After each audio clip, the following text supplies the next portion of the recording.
Hello, hello, hello, and welcome, welcome, welcome to the Liverpool 12th Man Show. I'm the Liverpool 12th Man. Hope that you guys are all doing well. So I can always say good morning, good afternoon, good evening, wherever I'm reaching you in the world. Hope that you're doing very well. Of course, my Reds and neutrals and even foes and rivals that have come to try to watch us possibly be defeated. But we are undefeated, always, always, just like the mighty Reds. So big up, big up. Today is going to be an interesting matchup. It's going to be very interesting to see who we have in the lineup for us today. A lot of different possibilities considering the circumstances. We all know that we have a really big matchup coming up for us.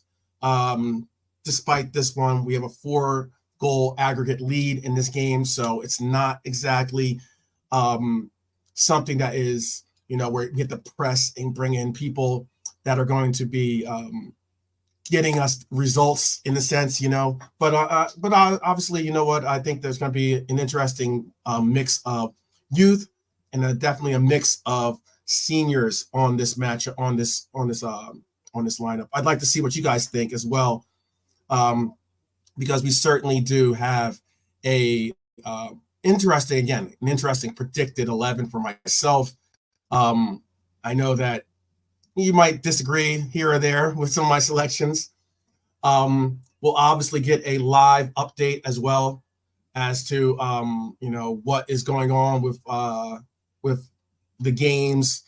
Get a live update with the lineups. It's kind of like a fun little lead-in. I think this is the reason why I call it that, because you're kind of leading into the game, but you also get get little different things on it.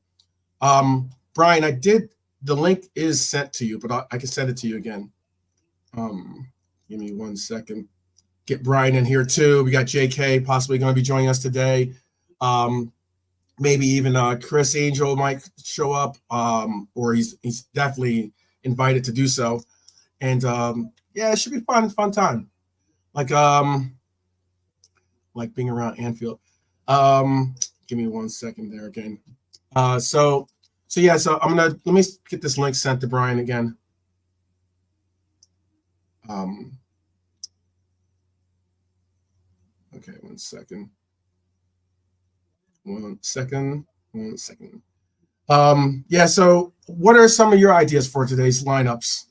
We're gonna I have the lineup that I think is going to be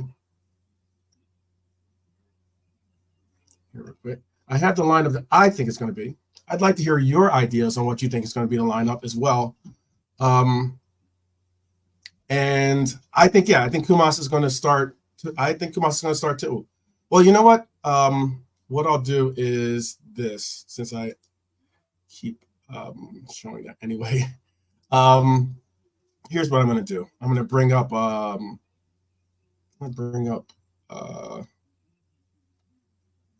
Bring this up for you guys here. Boom, boom, boom, boom. And I'm going to show you my predicted lineup, okay? And I'm also going to bring in Brian as well. Brian, how you doing? Good evening. Good evening. JK, I got an old link. It was just the one for last night. JK was saying the link he has doesn't work either. So if you want to send him a fresh one as well, he was just texting me there. I did. I just sent you guys fresh ones, fresh links, and I'll make sure that Chris has one too, in case Chris, Beijing Reds TV might have their own thing today. I'm not certain. I don't think that they do. Last time he spoke, he said he didn't, so we're not necessarily going head to head. But yeah, I had this predicted lineup. I'm going to jump right into this so that we can kind of stay with it. I know that the lineups are going to be announced probably in the next 20 some odd minutes. This is the lineup I came up with, and let me show you guys what I think is going to happen. So, all right. So I think we could possibly, I personally think that we could possibly see Adrian today. I say that because Kelleher, it's almost like when we had that little rumor going around about Kelleher possibly being injured, it kind of put a perspective on things that we are playing with. We're playing with all the cards in our deck are very, very selected cards to be able to lose, So it's one of those things of if you don't have to risk a player, and I mean by risk asking like a player can get a knock in any game. So, but if you don't have to risk a player, then why do so? So again, I'm just gonna go through this 11 real quick for you guys, and then we can also hear Brian's thoughts on some of these selections as well. And please do in the chat, please do include your own. Next, I have Simicast starting. I think Simicast would be a good selection here. It would be nice to possibly see Robbo start because we do need to see him get that type of, normal consistency that we get out of him. Yeah, I know. I got you. Cedric says, my heart stopped for a minute, but okay. Understand Adrian playing. Yeah. This is just my selections. This is the selections that I texted to Klopp to say, hey, this is what I'm thinking. Go with what you like, but this is what I'm thinking. So yeah. Yeah. I think Owen Beck is out on loan, by the way, too. Yes. I'm gonna bring in JK too. I think he went to Scotland. Pick up JK. How you doing? Oh, good, bro. Good. How you cool, Brian? All right, JK. Going through this 11 real quick before the lineups get announced here, or at least get released. And then we'll also get the leaks because Brian's got the finger on the pulse of what could be for you fantasy football players out there. I have Simicast on the left, giving Robbo a break. We could see Robbo at some point in this game. Not saying that we won't, but that's at least what I'm thinking. Get Simicast some minutes. Next, I know this is going to be controversial. I know that it goes against some of what I've been saying about giving people rest. But, I can't stress this enough is that a lot of that, like, that I am the captain, so I'm going to lead my guys out there mentality could exist in this game. And we could see something on the lines of, having Virgil give us at least, a good 45 minutes to kind of like to steer the ship in the right direction, make sure that the defense is locked up and locked and loaded. Excuse me. And give us some direction that way. And then beside him, I have Kwanzaa. I think Kwanzaa's pretty much out of all these selections. I think Kwanzaa's pretty much a pretty solid lock to start today. I think this young man has done really exceptionally well with his progression. I think he's gone exceptionally well with his maturity. And I also think that he's done exceptionally well just like in play style on the pitch, to the point where it's great to see him being able to play left center back, right center back, and just being an option, being a viable option on both ends of the matter. I have next to him, I have Connor Bradley. I say Connor Bradley should start in this game because it would mean that probably looking at about 60 minutes, and then we might see Gomez fill into one of these positions in the back line at some point, or maybe,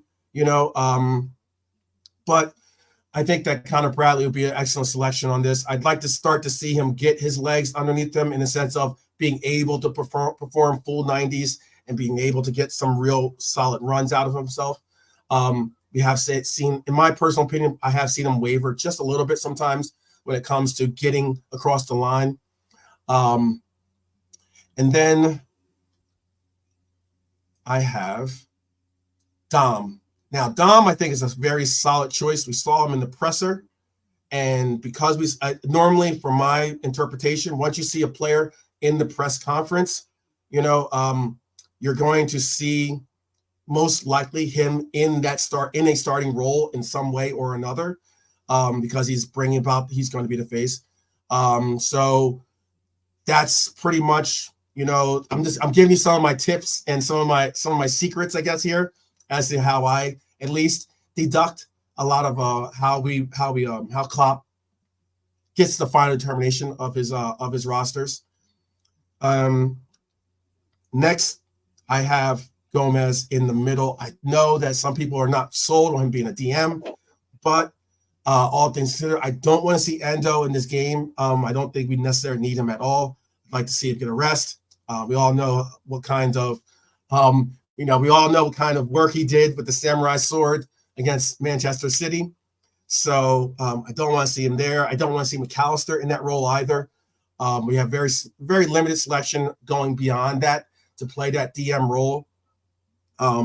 We could put a youngster in that role, but I don't necessarily know if that's the proper position to put him in, put any of the youngsters in, at least in this game, despite it not being a must-win style, like come from behind must-win style of a game for us. And then I also have this little wild card. I have Gravenberch starting on the left. It'd be nice to see him get some minutes. We all saw him on the training, or at least those of us that watched the training, inside training, we saw him on the training pitch. Be nice to see him get some quality minutes, see how far we can push him. This is a good game to gauge it, going forward with how fit he is. Oh wow, team's out. Okay. Definitely. Let 12, anyone in the chat, just let 12th man finish his prediction before you put the team in. So just let him finish out quickly his.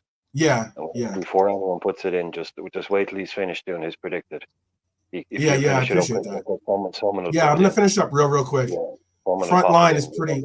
The front line is this: Kumas, Cody, and I have Kai Gordon in the front line. Those are the three that I have in my front three. That's what I'm predicting, at least. Okay. Now I know that the lineup actually, for it to be out, that's pretty interesting. It's out kind of early. Comes out a bit earlier because it's Europa. Yeah. Okay. So what is the let me see too. I do have a way of looking at it. But what do I have right? What do I have wrong, Brian? If you have it in front of you, or JK, if you guys have. No, I didn't want to look it up. I didn't want to, because the last day this happened, and we were going through our predictions, and the team came out, so I didn't want to look at it. Yeah. No worries. I can actually just get it up there on the other phone. Yeah. So let's see. I'm looking to see if I can get this possible lineup here for us. Okay. The lineup is Kelleher, Gomez, Endo, Dom, Szoboszlai, Nunes. Wow. Salah, Okay. Gakpo, Robertson, Clark, Kwanzaa, Bradley. Hang on, is that definitely correct? Is that's the lineup we're going? That's a very strong lineup. Yeah, hang on. Yeah, I just wanted to double check that. Yeah, Kelleher, Gomez. I was gonna say, that's an extremely strong lineup. I'm just trying to check here. It's Gomez. Who's playing in defense with Gomez? 1, 2, 3, 4, 5, 6, 7, 8, 9, 10, 11. So it's Gomez and Kwanzaa, and then Robertson and Bradley. Okay, and then Szoboszlai, Endo, Clark in the midfield, and then Nunes, Salah, and Gakpo up front. Bloody hell, that's strong. That's very strong. That's very strong. Very, very interesting. Salah and Nunes. That is to go with that lineup. I bet the guys who are going are happy.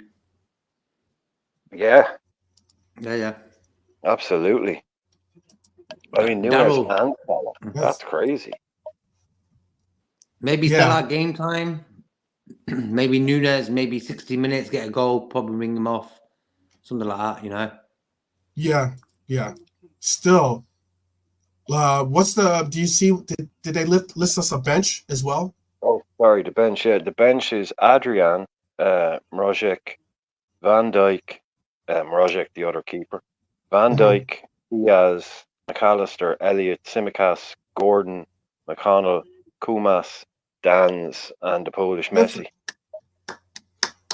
Good for the Polish Messi, first off. Let me say that. Good for the Polish Messi. And I'll say I'm glad to see that he's possibly going to get a run out today. Kind of disappointing not to see Kai Gordon on there, to be honest with you, but all well and good. And I would also say great to see Dan's back, considering if we didn't see him in this matchup, especially in this matchup, at least on the bench, it would have brought up a little bit of concern about that concussion that he got. Yeah, that's all good. Yeah. Because I think that could have been one of the reasons why we didn't get to see him at least as an option off the bench in the last game. I mean, those guys must be really pissed when they got the team sheet in their dressing room. Like the Sparta guys, they're like, "Oh, wait, we've got Salah, Nunes." yeah. Tell me about it. And Endo in full effect again. This is a bloody strong team. I'm a bit confused by how strong he's gone, to be honest with you. But he's the man. How does the? Yeah, he's the man. He's the man. He's the man. I mean, he's also maybe it's also because of those minutes. I had Virgil starting because of the captain role. Okay, I get that he's not starting, but then if he didn't start, I would have said Robbo would have started instead of Tsimikas, simply because of that pretense of what I said. That mindset of what I say is that I think that you've got plenty of leaders out there. Yeah, already with Salah on the pitch. Yeah. Endo. Yeah. Gomez. Yep. Gomez got his call up today as well. See that, JK? Gomez got his call up. There you go. Yeah. For the England team. Yeah. For England. Yeah. I think it was a pretty much. He certainly deserved it. Southgate watched our show. Yeah, Southgate watched our show talking about Gomez. My goodness. Did Aubameyang just miss that so poorly? Ugh. But they're still up. Marseille is still up 4-1. Milan as well, yeah. Yeah, I mean, Aubameyang's got 9 goals. He's leading Europa right now with 9 goals scored. Wow. He scored at the weekend, I think, as well. Did he? Did he? Yeah. He just had a one-on-one with the goalkeeper right here, and he tried to do what rather than do what Dan's did. He tried to dink it over, and rather than score like Dan's did, he did not. He went wide of the net. Very unlike Aubameyang. But all this team. Villarreal is down 4-1 in this matchup. They're leading the game 1-0, but they're trying to battle back in front of their home fans right now. Some really good games still left to be determined. The Rangers game is we might have a solution to the whole moving the final, solved today, or we might not, it might continue on. Let's see. And at the moment right now, Dynamo Zagreb is on their way out as they're losing 3-2 in aggregate to the Greek team. Good evening to one of our Reds Queens in the house, Jean Gray. Good to see you. I know that's what she's saying. She's saying, have you seen the mad strong team you're putting out tonight? I know. It is pretty crazy. Who would you have not started in that lineup if that's the case for you? Nunes. What? Nunes? Endo. Nunes and Endo maybe, but like you were saying, that would have meant for me either playing, I wouldn't play Gomez in that position. I would have played the other lad, McConnell or something. Mm-hmm. But big up. We got Chris in the house. If he thought for some reason, I'm not sure. Bless Chris. But You sent the bat signal. I arrived and stuff. You know? Yeah, exactly. Big up everyone. I hope everyone is okay and well. All good, bro. Yeah. All good. Yeah, all good, man. But no, yeah, just I'd say Nunes and Endo. But if there was a reason for Endo starting, then fair enough. But I'm just really surprised we're starting both Salah and Nunes. So yeah, one of them I would have left out for one of the younger players. But Oh wow! Why? Oh wow! oh, West Ham just scored. Can one of you tell me the lineup, please? Oh yeah, absolutely. Go ahead, Brian. If you want to, he just. yeah, just did it there. Kelleher in goal, Gomez and Kwanzaa centre halves, Robertson and Bradley left and right back, Okay. Clark. Oh, you know what? I'll bring it up too. And Endo are the midfield. Clark, Szoboszlai, and Endo, and up front then is Nunes, Salah, and Gakpo. So I have it up for you guys right here as well. I'll bring up the graphic there. It seems amazingly strong lineup. Crazy strong. Now, crazy strong. The resource I'm using, I don't think that obviously Conor Bradley's not going to play. Conor Bradley's not going to play center back. So this has got it a little bit mixed up here. I think they just basically heard the lineup as it was announced, as the names were given, and it just like went straight down the line. Because I don't think Conor Bradley's playing center back, and Dom is not going to play on the left side, and Darwin will play for and maybe I don't believe Nunez is going to start on the left side. No, do you think Nunez is going to start on left, or do you think he's going to start in the middle? No, he goes for the middle. Just said it there. Definitely. That's the first thing I was thinking he's on. But look, him and Gakpo, they move around. But I don't want Gakpo starting up front in the middle when Nunez is on the pitch. Yeah. It's kind of, I feel like it's a bit of overkill with this lineup, to be honest. A little bit. Yeah. By the way, let me just say real quick. Sorry to interject, but to Dynamo, sorry for saying that you're on your way out. I guess you're on your. You just said, wait, hold that. Maybe one more round. Dynamo has just scored, and that makes it 3-3 on aggregate. 3-3 on aggregate, yeah.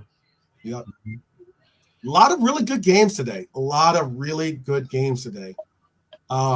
Very close on aggregate style games. Every game is pretty much, for the most part, every game is like either close or knotted up. Fiorentina is up 4-3 in aggregate, but it's a 0-0 draw going on in that game right now, but they're up 4-3 in aggregate. It's 3-3 draw in aggregate for, as I just mentioned, for Dynamo and the Greek team, PAOK. Union is down 3-0 in aggregate, so that game is not exactly close. To Fenerbahce, right? What's that? Fenerbahce, right? Yeah. Yep. The Milan game is pretty much over. It's like they're up 3-0 at halftime, and it's 7-2 in aggregate. So so that's pretty much a done wrap. I think they're playing with a red card. I think Slavia has a red card. That's a team to worry about a little bit later down the line, Yeah, for sure. There's I'm going to keep it 100. I don't really care if we have I'm not looking to have strong competition continue on in this. I'm looking for all upsets. Would be great for me, Okay. Not caring one bit. Rangers is doing well against Benfica. I'm kind of surprised, to be honest. Yeah, it's 0-0 in that game right now. And but I mean, it is. What's that? 2-2 on aggregate. Yes, 2-2 on aggregate. 0-0 in the game. They're playing in front of their Scottish brethren right now in Glasgow. So it is what it is. Don't start them up now. I know. It's raining. It's raining. I don't know if the bagpipes are going or not. But it's all good. I've been there, Ibrox.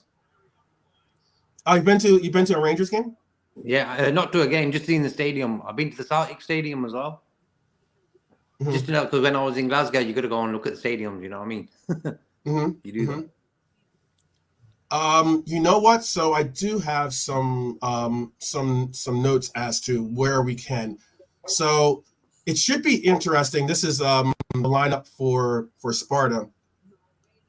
It should be, yeah. West Ham just scored as well. By the way, they're up, pretty much assuring their move on to the next round. What's interesting about Sparta Prague today is I'm going to be interested to see what happens with the number 2 Preciado. Did I pronounce it? Hopefully I pronounced it The right. Ecuadorian. Right? Yeah. The Ecuadorian. Oh my goodness. Yeah. Villarreal is trying to make believers out of the Yellow Submarine, by the way. It is now 4-2 aggregate. It's now 4-2. It's 2-0 in the game. 57 minutes played in that game.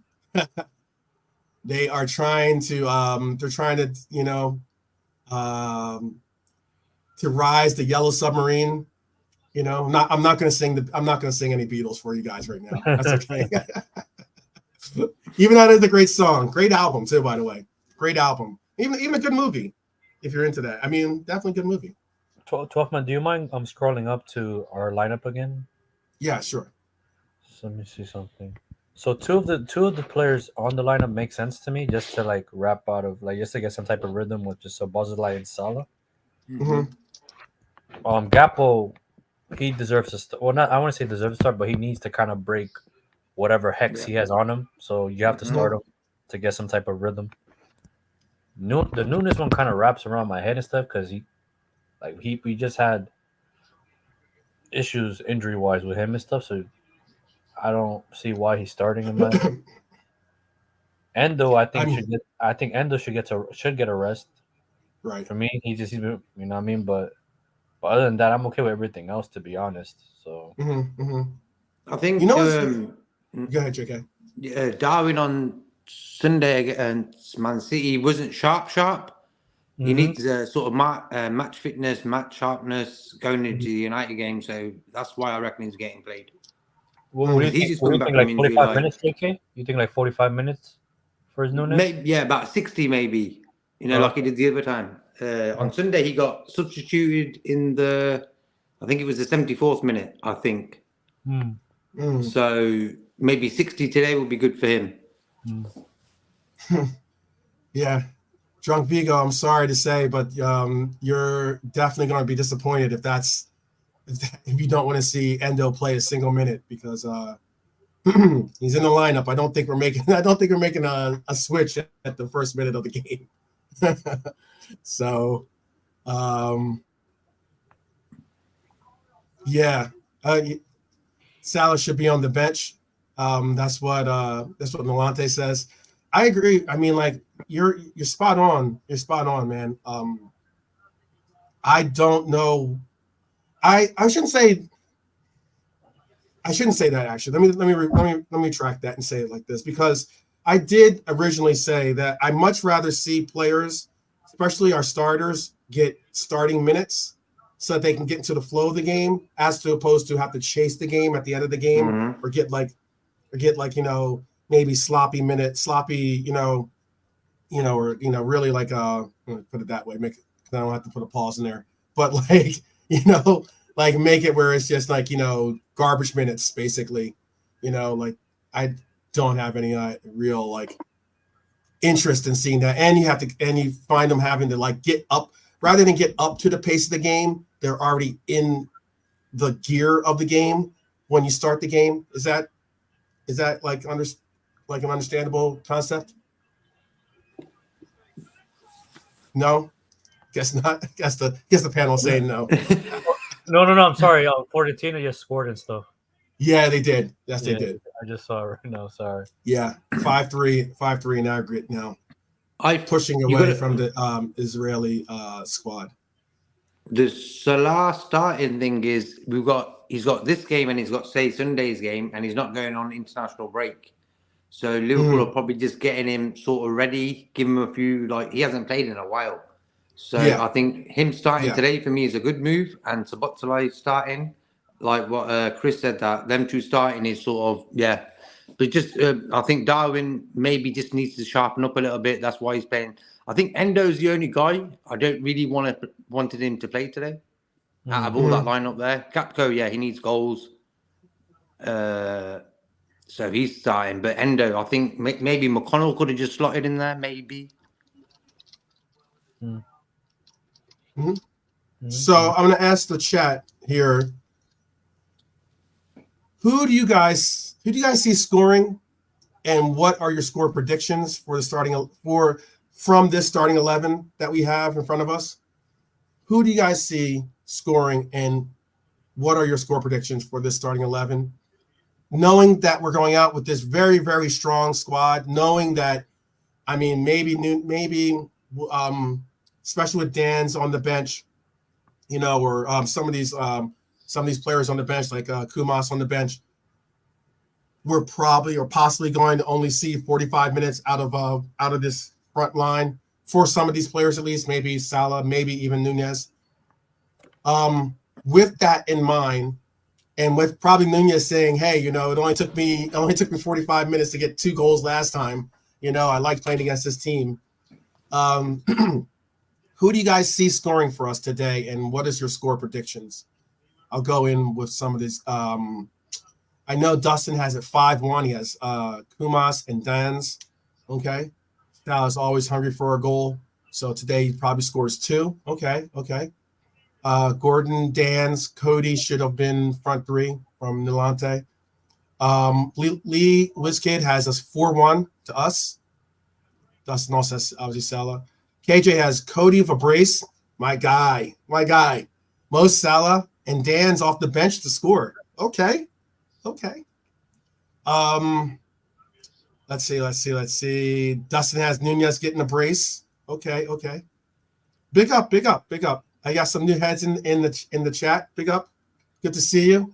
Hope you rock with us in this watch along, this lead in, and now eventually into the watch along here. I'd like to see this too. High Lord says, I'm strongly hoping for Mussolowski to get some minutes in this match. Yeah. Is We'd he like on to the see bench? him even join the scoring party. He's on the bench? He's on the bench. Yeah. Okay. Big up, Jordan. Good to see you, my brother. Nilante has it 3-0. Okay. Big up Redbird. So let's go around the panel here. What do you guys see as being the final score, and who do you have putting into the net for us today? We can go with let's go with Chris first. How about that? Okay. We'll get some of the negativity out of the way. No.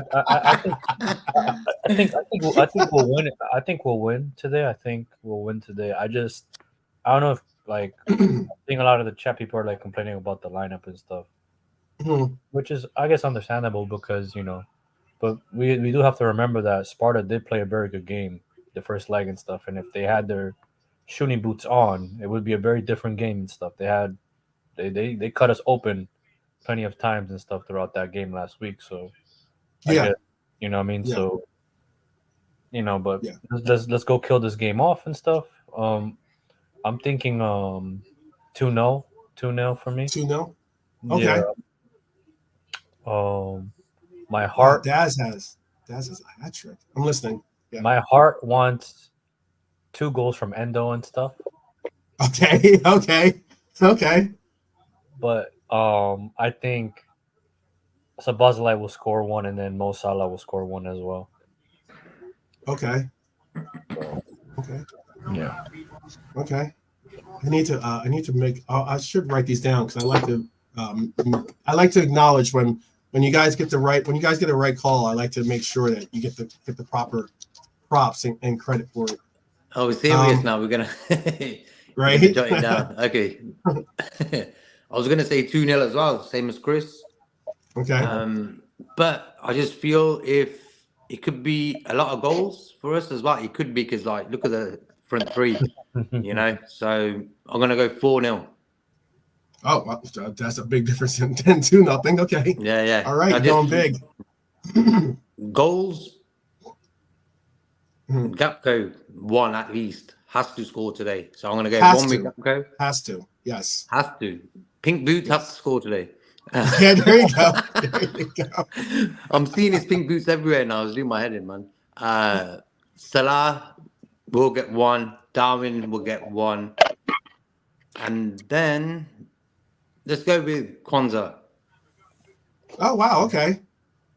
Hey, you never know. Kwanzaa took a shot last time he was in the last game. He took a shot that was a pretty decent shot, actually. He's got skills. He's pretty good on his feet as well. Yeah, definitely. Some of these before we get to Brian, let me squeeze in some of these other from the chat real quick.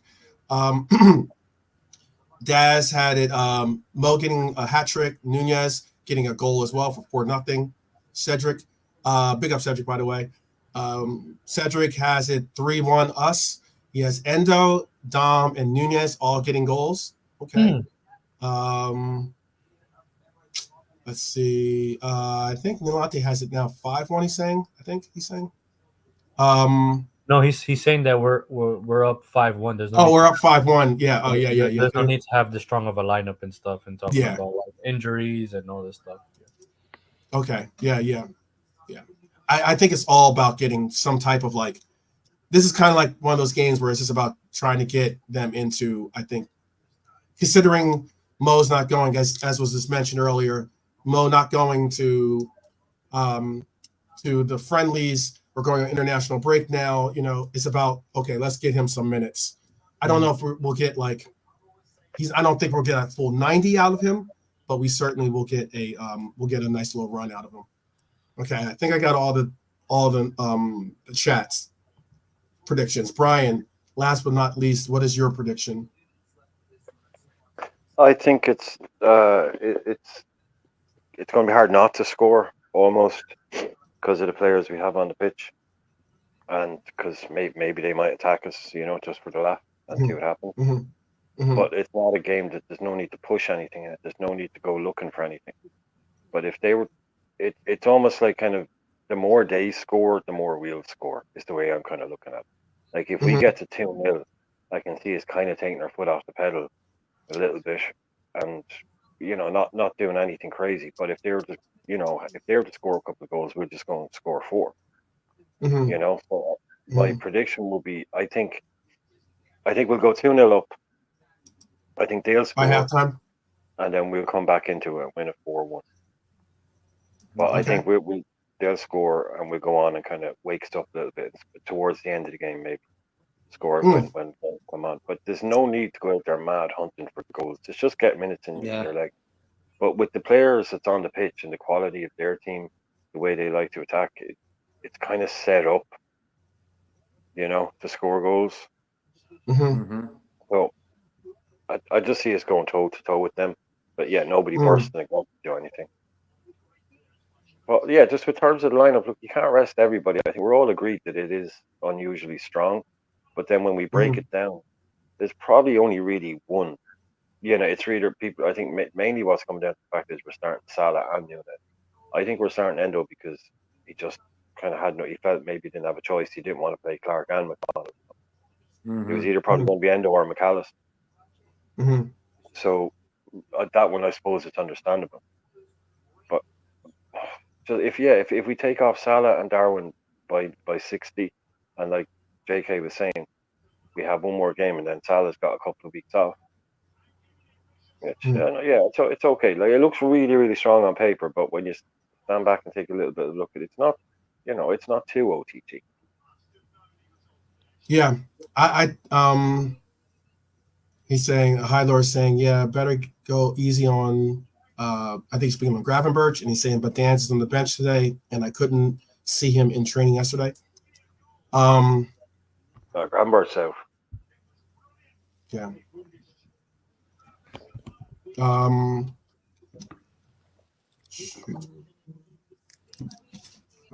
Oops. I don't know, but what's Nilante? I mean, Nilante is saying there is like. So what I'm saying is like we said at the start, like how many? And I said, I'd take 2 out of that. I'd take Endo out, and if there's someone that can come in, and I might take Nunes out and start one of the kids. Yeah. But I wouldn't be changing it wholesale. So Yeah. I don't know. Nilante, what would you go? Like, who would you? I know everyone said, I'll just play all the kids. Just, okay, just play all the kids. But No, but I wouldn't know what to do. But we can't do that. Logically speaking, you can't put all the kids there. Yeah, he said it yesterday. He said it's going to be a mixture. He said it's going to be a mix: strong players, young players. So it's half expecting. Like I was with 12 man. 12 man was predicting VVD would start. I wouldn't have been at all surprised if he did start. True. Mm-hmm. Mm-hmm. Joey needs KJ's I think is right on this one too. I mean, especially considering he's going to be going on international call up. Joey could use a rest. We don't want to necessarily overuse Joey in this matchup, and then have him go to international and duties and get minutes there, and then like I'm not saying that Joey's going to start in the internationals, but I'm just saying. But with Kanade and VVD out, or Kanade and Matip out, mm-hmm. we were always starting one of them for him, because if we didn't start Joey, VVD probably would have been started. Yeah, no, you're right. I get you on that too.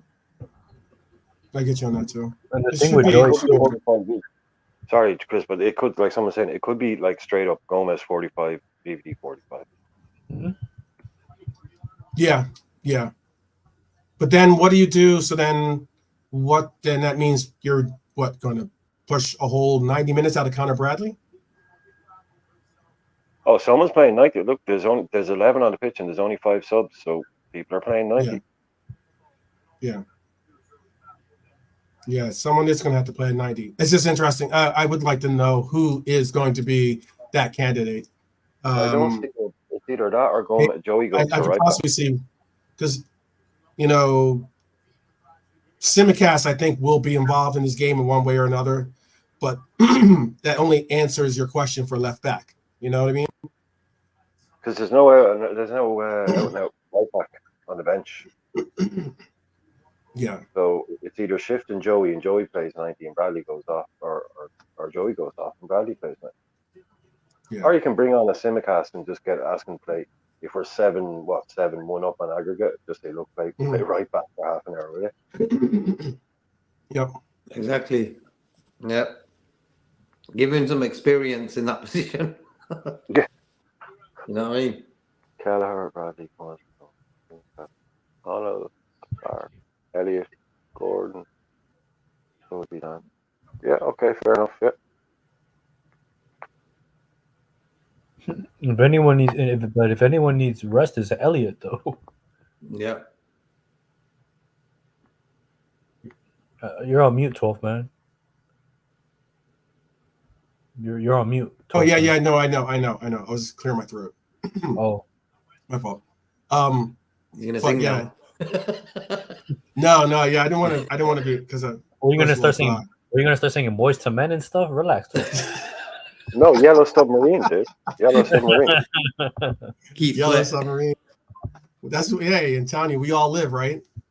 He wasn't clearing his throat. He was asking Google to find him the lyrics. Yeah.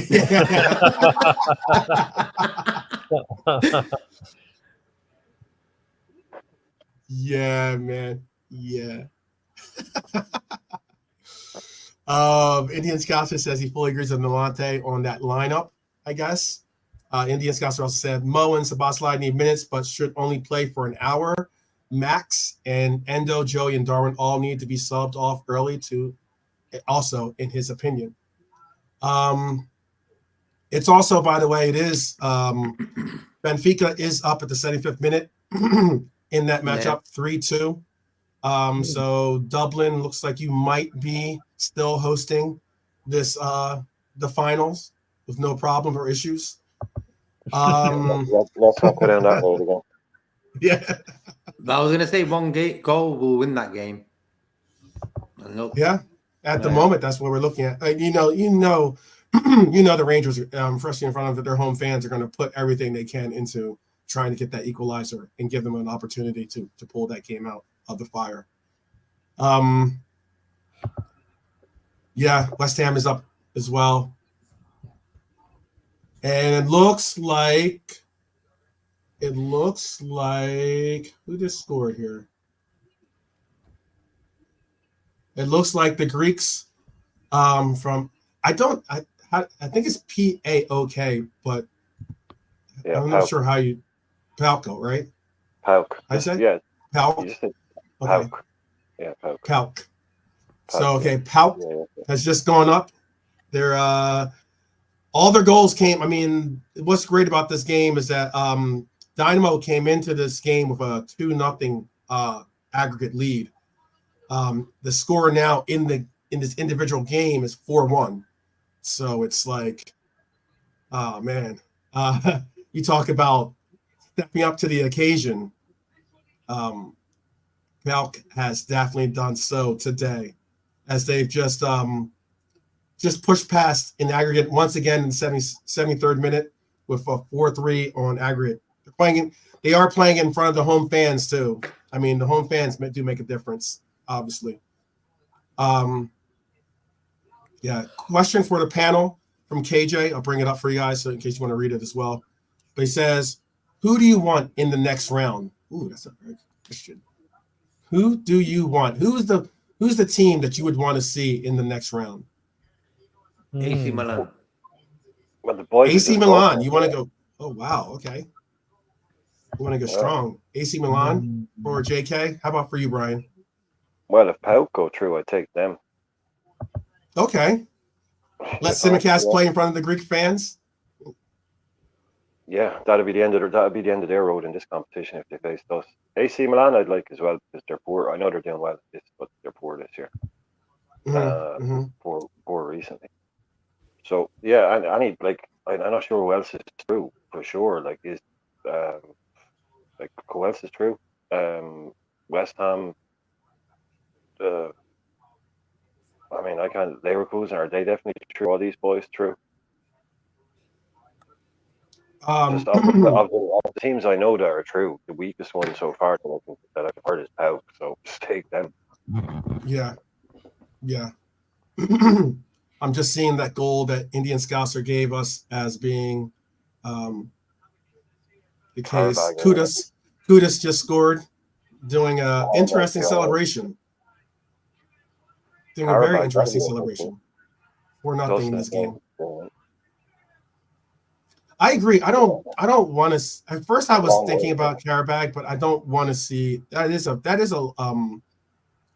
of traveling.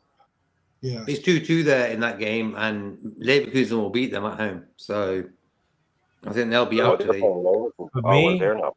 For me, I want to go to Roma if they go through. Marseille, I would like to go there as well. We're not talking about holiday destinations, Chris. It's who we want in the NFL. Yeah. No, you know what though? But Marseille's going through. Roma's going through. It looks like they're going to go through. Marseille is a very difficult place to play, man. Their crowd is wild. Let's go spank them real quick, and then go to the next round, man. Or if anything, I don't know about you guys. If Leverkusen goes next, I'll rather get them out the way early and stuff. Yeah, not a bad idea. Get them out the way early. 2 legs and stuff, you know what I mean? So, yeah. Yeah, that's not a bad point, actually. That's not actually a bad point, man. I'd rather take Leverkusen on home and away than in a one-off game in the final. Exactly. Oh, for sure. For sure. Exactly. That's certainly true. You're right. Like, if you have a bucket list of places to go and watch a big game of football, Marseille and Rome have to be up there. Certainly, would be insane. But as a fan, they're also the most dangerous places for fans to go. Rome and Marseille, so they are seriously they are edgy games. They're not just there's real edge when you go to these places. Yeah, great games, definitely without a doubt. But they're going to take a lot out of you, and there will be probably trouble. It will be old school when you go to Rome, a couple. But I haven't really kind of thought about that far ahead in the competition. But definitely agree with Chris about maybe getting Leverkusen in the semi or something. Giving I ourselves think 2 rounds over. Is the next round country restricted? Lee Wiz asked. Oh no, straight draw. What's that? No, it's not. No, KJ's just saying there. No, not. It's just a straight draw. Open draw. Oh, so we can get someone from England then. Yeah, so we could end up with West Ham. That'll be boring. That'll be boring. Yeah, but that will save traveling. You know, all that travel. Oh yeah. That could be. Maybe that's why West Ham down the road, like 2 hours from Liverpool, 3 hours actually. So. Mm-hmm. And you got Atlanta as well and Sporting. You got Moyes, the 2 teams. Moyes has never won at Anfield, and West Ham almost never win at Anfield. It's dull. No one wants a team you play all the time. But it's one I would happily take if we got. I'd be, we'll handle them, no problem. They won't be able to take a European game at Anfield. Can you imagine that? They'll fall to pieces. Yeah. I wouldn't mind the Greek shout, to be honest with you. I think that you're right about that. But PAOK are in the Conference League, bro. Oh wow, are they? Oh, what are we talking about? Why are people? These are the teams that are in. These are the teams that are in this round: Rangers, Benfica, Prague, Milan, Villarreal, Marseille, West Ham, Freiburg, Atlanta, Sporting, Leverkusen, Karabakh, Brighton, Roma, Liverpool, Prague. That's the team. What's his name? What's that boy's name? He played for. Let me hold on. I was looking at something for the Rangers here. I want to see something real quick. I nearly said I'd take Prague in it. That's what a stupid I am. Out of all of them, because Freiburg are out. Yada. Oh, maybe AC then. Maybe AC Milan out of that, or potentially Sporting, but I don't know. I go with AC. I like playing AC Milan. It's funny. I'll tell you this. Or how about this then? This is just a fun question because I did see one of our Reds queens in the chat, and she said it best. She says she doesn't care. Bring it on, whoever it is. Bring it on. Excuse me. What country then? What team? Just on the sense of, let's say you could physically go to the game. Okay.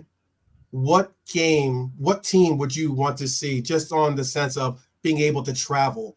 Because to be honest with you, when I saw the lineup or saw the possibilities of the teams going into this round that we're currently in, I actually did say that I would like to see, or if I was going or wanted to see a team that I'm not necessarily worried about is going to create so much of a problem for us, but also would be a great visit, a great time, a nice place to go and visit and be able to see the city.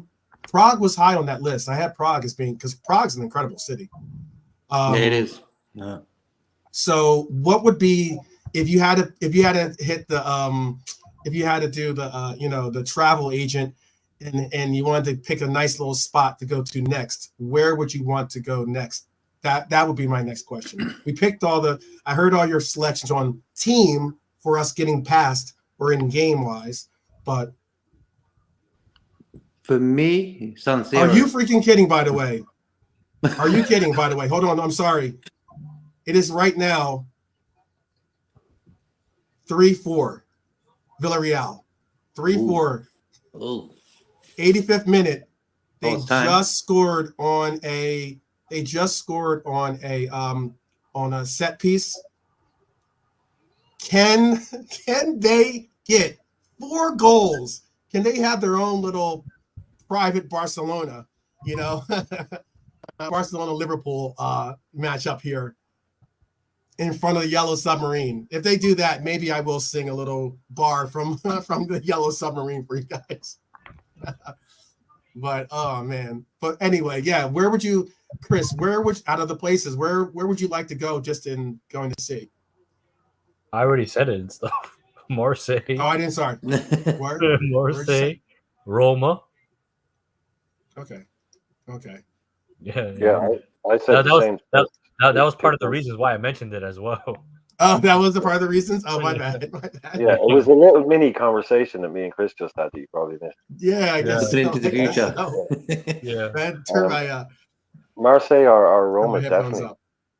up. 100% Marseille are Roma. Me, San Siro. Yeah, the thing is, see, they're tearing down the San Siro, so Yeah.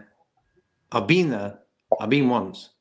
If they're tearing it down, then especially, there might be one of the last times you get to see a game there. Man. I was there, and this Italian guy came to me trying to sell me some dodgy tickets. West Ham is just, oh wow. Sorry, West Ham just scored again. 5-0. 5-0. Yeah, 5-1 in aggregate, but 5-0 in the game. It's true what Lee Wiskid's saying. Marseille and Rome, like for away fans, won't be that nice. Marseille definitely. Marseille definitely. Roma. No, Rome is. We were saying this earlier on as well. Like that there will be trouble there. People will get stabbed. I'm not trying to make light of it, but and I'm not joking. That's no bueno. Well, like look at every time fans go to Italy, every time Liverpool fans go to Italy, look what happens. It happens every time. 2 Brighton fans got stabbed when they played away in Rome last week, or 2 weeks ago. This is especially because it's English fans. I mean, this is like Marseille, Roma. These are not places you bring your nephew to his first game. You know, your 12-year-old nephew. You go there with people who can handle themselves. You don't bring your wife and daughter. These places can get really nasty. Marseille is like Marseille and Naples are 2 of the most dangerous cities on the Mediterranean. You know, it's one of those places you need to be with someone who knows where they're going. It really is. That's what I was saying earlier on. Those would be really edgy games. That's what I meant by that. Like for the fans going there'll be riot police. There'll be protection. There'll be all of that. It won't be a fun day out for the fans to go and visit some lovely city and have a great time. No, these things the English going away to in the Europe, stage, right? Especially to the stage of the match of games. For the English fans going away in Europe, it's difficult. It attracts those guys that want to have a fight, and there will be problems at some of these games if we go to these guys. That's why West Ham at home. West Ham, it's okay. Yeah. Not trying to put it down, but just saying. You're not exactly the no, I'm just saying the tourism bureau. You're not the tourism bureau for some of these places. But like someone else was saying, like Istanbul would be an insane place to go. Like, have you ever seen a big game of one of the Turkish teams, Istanbul? Like, you'd need earplugs at some of these games. Now that's an atmosphere. That's real atmosphere. You know, those things. But you get what comes with it is like, get in a taxi quick and get back to the center of town. But it won't be such a nice day out. Like, but for some people, you got to be on your guard over there. Like, but I'd take them. You take them at Anfield. We'll take most of these teams. There's no one in that draw that I'm like, oh hell no, I want to avoid them. Like, if we're talking about Liverpool, it's like, yeah, okay, come on, we'll take them on. Everyone in that draw is below us. Sorry, Villarreal almost scored there. Sorry. They almost scored. Still down 3-4 in this game. Rangers Benfica at they are in the 95th minute, and they are it's still 1-0. Benfica 3-2 in aggregate to Benfica. 4-3 in aggregate, as I said earlier about Marseille Villarreal. The West Ham game is pretty much over. Obviously, it's 5-1 aggregate in that game. The Greeks, I think, are about to take a spot kick to basically put the nail in the coffin of this game. They're at the 88th minute. Big up Mark A in the house. What up, bro? Certainly a stronger lineup, to say the least. Who scored? I know Kudus and Bowen scored. Who else scored for West Ham? Paqueta, Cresswell. The other guy is Kudus scored. Kudus. Bowen, Cresswell, Paqueta. Kuda's got 2. Yeah, I got 2. Yep. Okay. Yep. We should have bought He's him not before going he to be went. there long, man. He's not going to be there long. Him and Paqueta, you think? Yeah. Fortunate. They're in the next 2 years, they're going to make 200 million out of Paqueta. They keep going. Oh wow.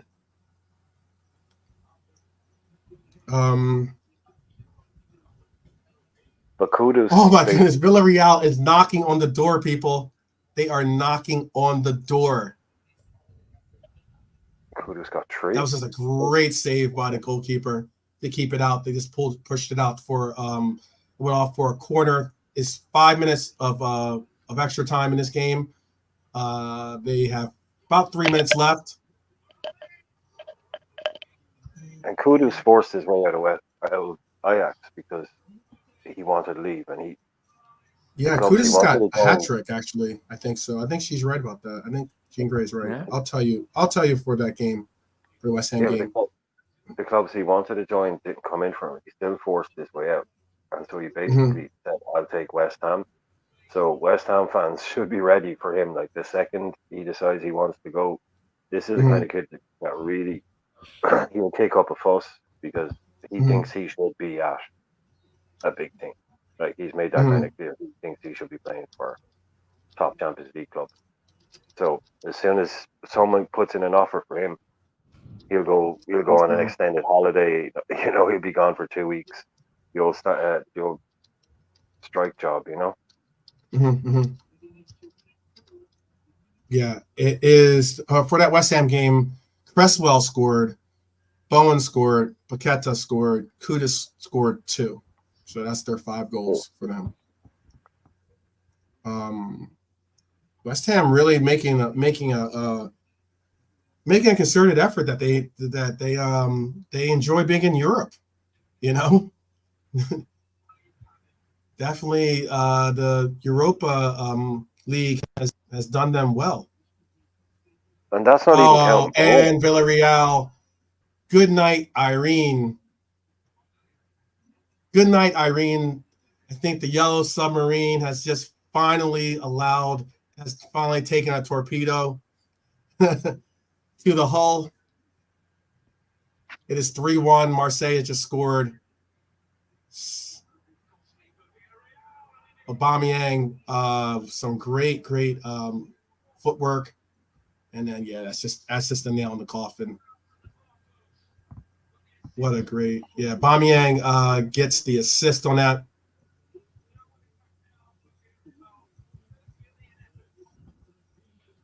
Wow. So much for that. Sorry. So you don't hear my rendition of the Yellow Submarine, people. You don't. Yeah. I'm sure some are pretty glad about that. I'm sure the panel included. Just mute it. We just mute it. Yeah. The Yellow Submarine is definitely imploded. Oh my goodness. All right, so it's the Rangers are looking for a goal. They have a set piece that they already pushed their goalkeeper up. It's not, the goalkeeper is basically just playing up as a striker right now. Can the Rangers get something out of this?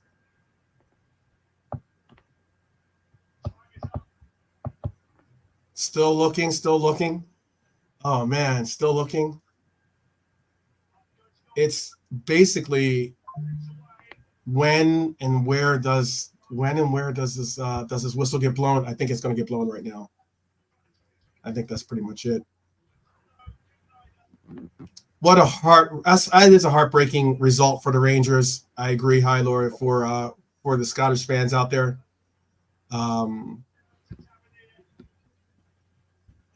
That is it.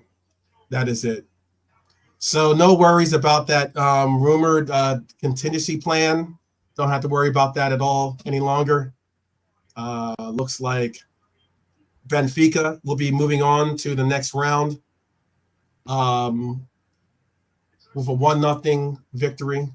Rafa Silva got their goal in the 66th minute to assure them their ticket to the quarterfinals. Man, oh man, oh man.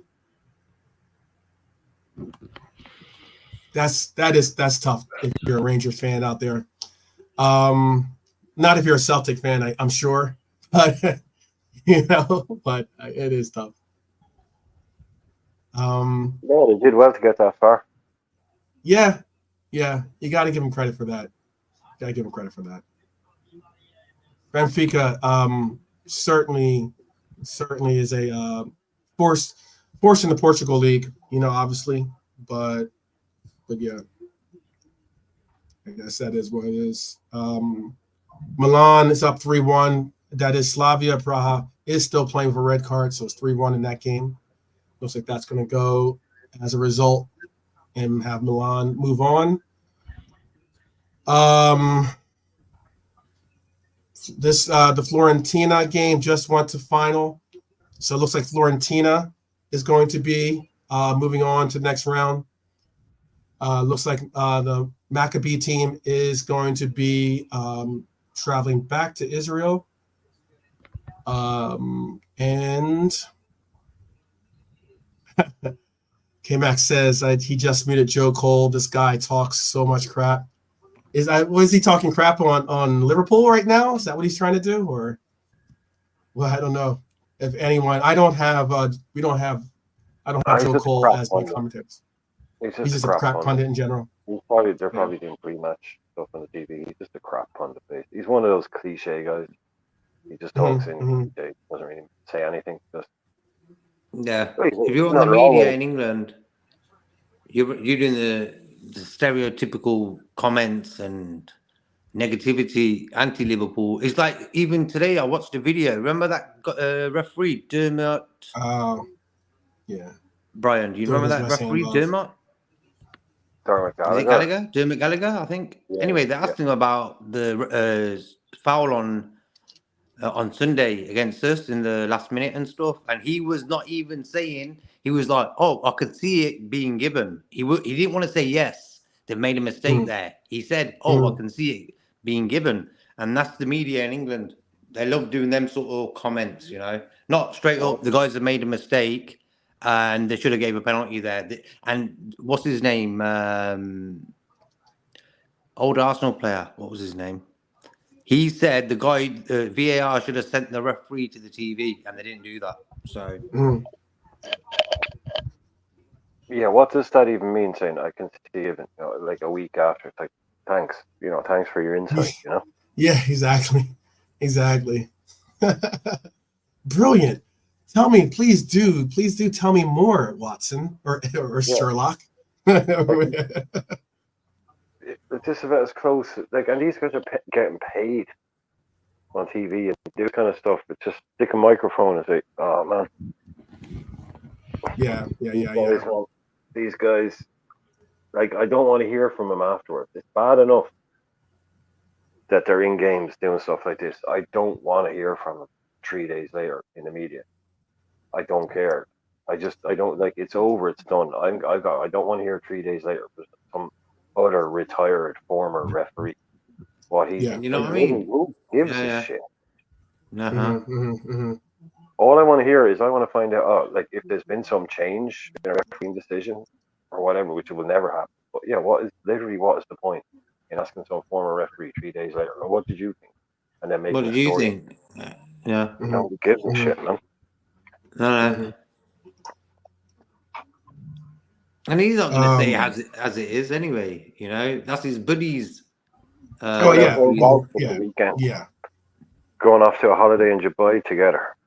Going off playing golf together every weekend or every second weekend. Or going paintballing for their freaking staff weekend away. All this shit. There you go. Yeah. You never know. Yeah. Courtesy to UAE. Yeah, no, I wouldn't mind watching one of those paintballing. Exactly. Imagine finding out you're an opposite, because that's what. Imagine going to one of those things and you find out on the day that the opposition team you're up against is actually the refs from England. Yeah. Oh, well, if we had a paintball match and it was fans versus refs, is that what you just said? No.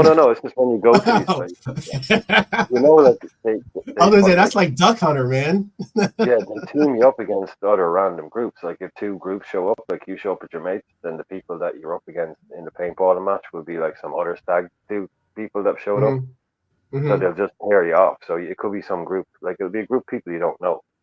And it'd just be funny if that day was the day that the people you would just happen to be up against was them on their little staff. And you're like, hang on, that looks a bit like, Howard Webb, and that looks a bit like that. I think Chris, the guns with this, Chris would just go pure stealth knife mode. Oh, yeah. There you go. Chris lives in California, so it's a little harder to get guns. I heard weapons and stuff. Well, what are we talking about? I'm sorry. Exactly. It's a little bit. The California rules with weaponry is not the same as Arizona. So no.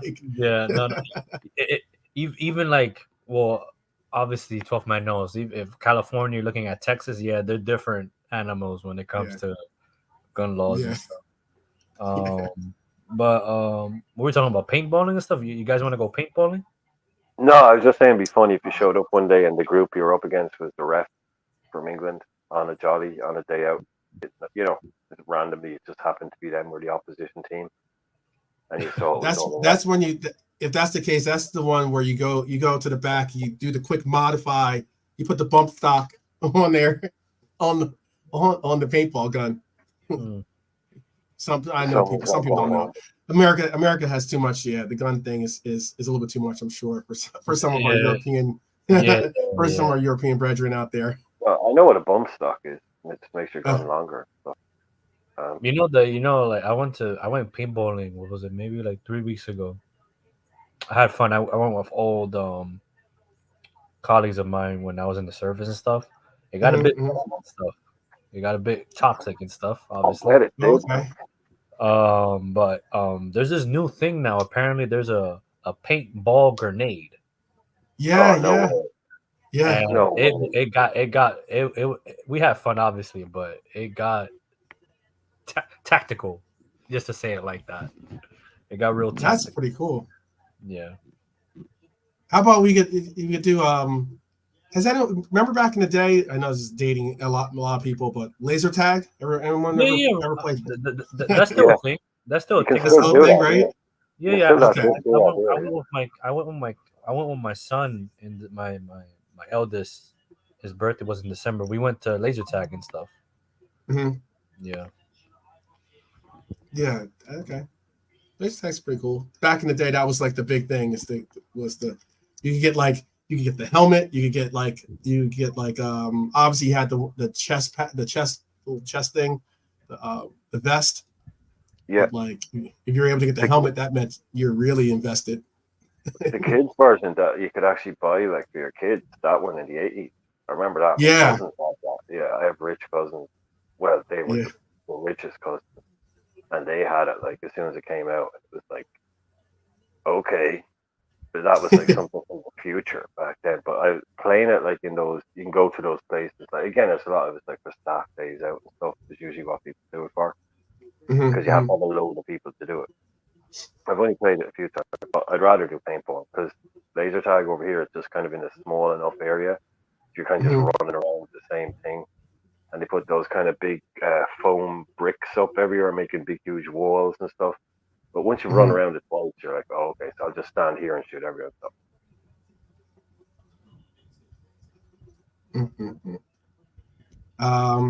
Hylor says there has been so many players that really have earned their badge, so it's hard to give enough respect to everyone that has been done. Who do you on the Prague side of things? Who do you see being an issue? That was an earlier question that I didn't get an opportunity to the answer. Ecuadorian. Yeah. That he was doing a new one in that game and stuff. Yeah. Preciado. Who else do you see? And it's going to be interesting too, because it's obviously Robbo is going to have to, take him on once again as being the guy that tries to shut him down once he gets into our half. But who else do you think? Who else do you remember from that game really giving us a problem or issue? Can you put their team up again? Yeah, sure. Was it or scroll down? Yes, it's on the same slide, isn't it? Yep. Because he's the only guy whose name I remember, man. You picked him already. Literally, that's. Yep. Game event. Yeah, man. I'm sure. Like one of the other guys was good as well. One of the forwards had a lot of the ball. Maybe it was that Kutcha guy. Mm-hmm. Got in a couple of times, maybe. But yeah, your man on the right there. Yeah, Kai Gordon is on the bench, by the way. But okay, go ahead. He was talking like almost kind of like not like a shop window, but he's kind of saying like he could get himself a move, off a couple of games like that against Liverpool, 2 big performances. Like if he'd scored that goal against Kelleher, when he tried to lob him from basically the halfway. Oh yeah. Tried to Xavi Alonso. Yeah, I kind of wanted that to go in, man. It was so good. Wow. Like if we'd won 5-1 and that was the goal, I would have been nice one. That would have been okay, I got you. Goal. You say it like that, okay, yeah. So keep an eye out for him, but just watch him just purely probably for the entertainment value. Yeah, because he's probably trying to put himself out there and say, any club look at, have a look at me. He is. It should be interesting considering that he is 20. I think he's 27. 26, 27, yeah. So I think he was at a bigger club, but it was in Belgium, I think. Mm-hmm. I think he went from Genk, I think it was. I remember people saying last time he went from Genk. So he went to the Belgium league. And usually then, like, you kind of do well and get a move to maybe France or something. Mm-hmm. But you think it was kind of like going from the Belgian league to the Czech league. Probably a sideways move at best, if not a downward move. Mm-hmm. So a couple of good games against us, and especially at Anfield, you never know. 3 million quid back to Nice or something like that. So I'd expect him to try and put in another performance tonight. Anyway. Okay. Let's see. Who else can we see? I'm looking at. That's the only name I remember being any bit of a threat, really, in our previous matchup. I'm gonna double check actually too. There was a name on there that I did have us. I did remember seeing us. Was it Kutcher that got the goal? No, it was an own goal. Oh, it was an own goal, of course. Yeah, own goal. Yeah. I'm just trying to remember who. I think it might have been. Yeah, it was either him or that guy Lassell. But one of them, they look busy. They're forward. They look all right. Look decent. But that was. Who was the player that I think I know what you're trying to.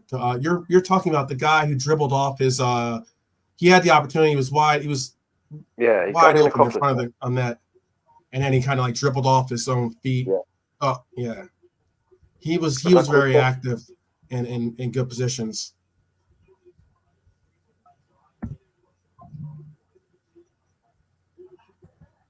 I'll tell you real quick. Actually, I can tell you. This guy right here. He's got a very hard name to pronounce. Which guy? Whenever it's consonants, like letters that are next to each other. All right. Which number? His first name is VELJKO, and then his last name is BIRMANCEVIC. Yeah. He did have a decent game for them. Bielko Birmancevic. Yes. He possibly had the best out of all the players on their team. He probably had, other than Prasedo, as you mentioned earlier, he probably had a really good game. Their striker in that game was Jan Kuchta. I think that's how you pronounce his name.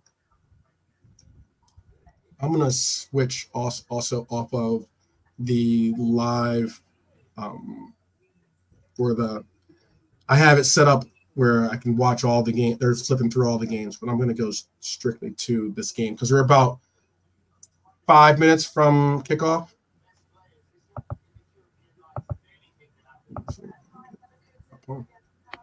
Yeah, when does the game start? In 5 minutes. 5 minutes. Seriously? Yeah. Oh shit. Oh, sorry. Excuse my language. Hey, no worries. No worries.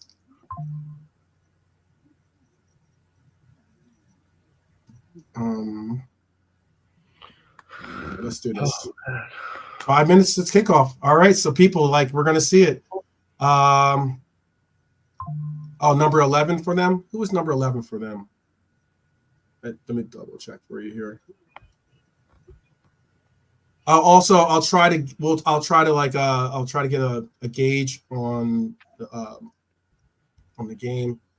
They're in the tunnel right now.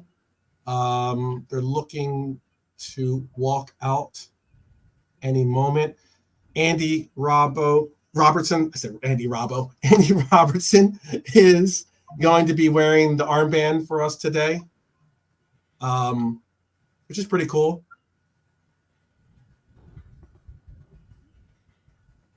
Definitely pretty cool. Maybe he's wearing it today so that Salah doesn't have to give it to another player when he gets substituted out.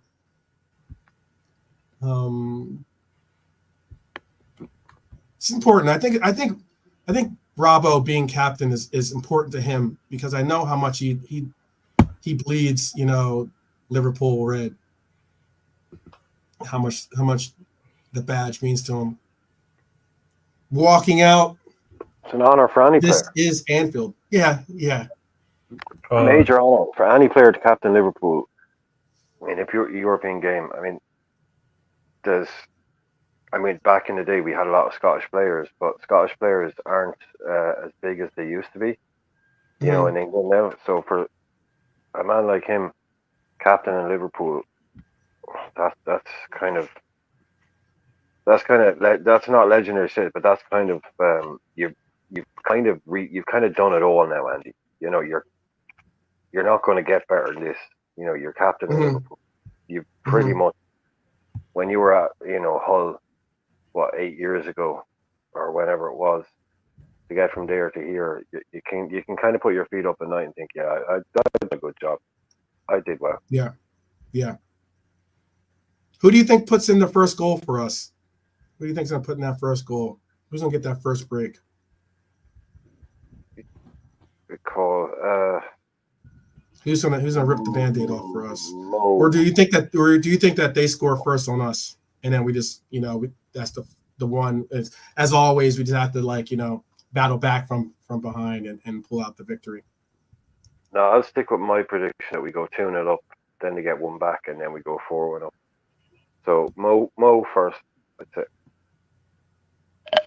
Okay. Get Mo off the bat to get his goal. Yeah, they'll try and be adventurous early on. They'll try and have a go early on. Maybe, I don't know. If we give them the ball, they might try and attack a bit. They will. They look like a fun team. They look. They do. They do. The way they're set up, it should be a fun. It looks like a fun little. It looks like it could be a fun little matchup for us.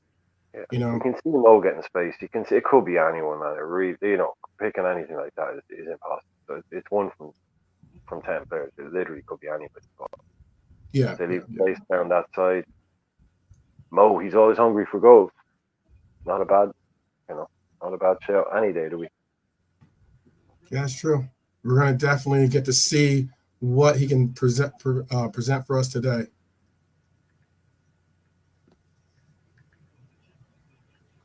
Exchanging the flags there. So Robbo is third in line for the armband. That's how I look at it. I do. That is how I look at it, KJ. That is how I look at it.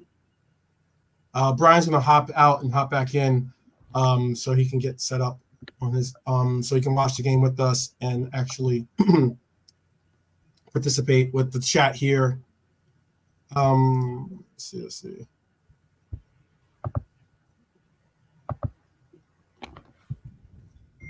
Oh, big up.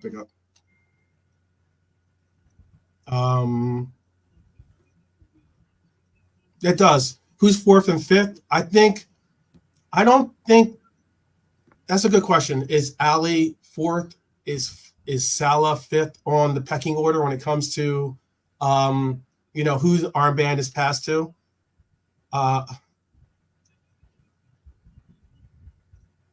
We've seen Salah wear the armband before in a Europa game. He actually was the guy that ended up who got called on to bring us out. We're about to kick off here. I'm going to bring up the live feed as well. Let me bring this down real quick. Actually, you know what?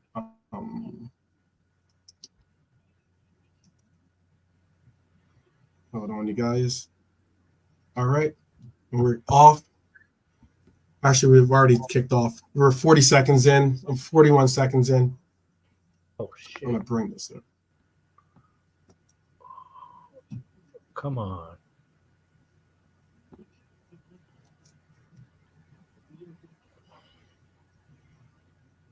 Allison, you had as a fortress.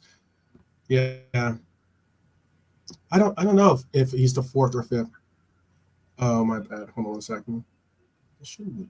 Yes.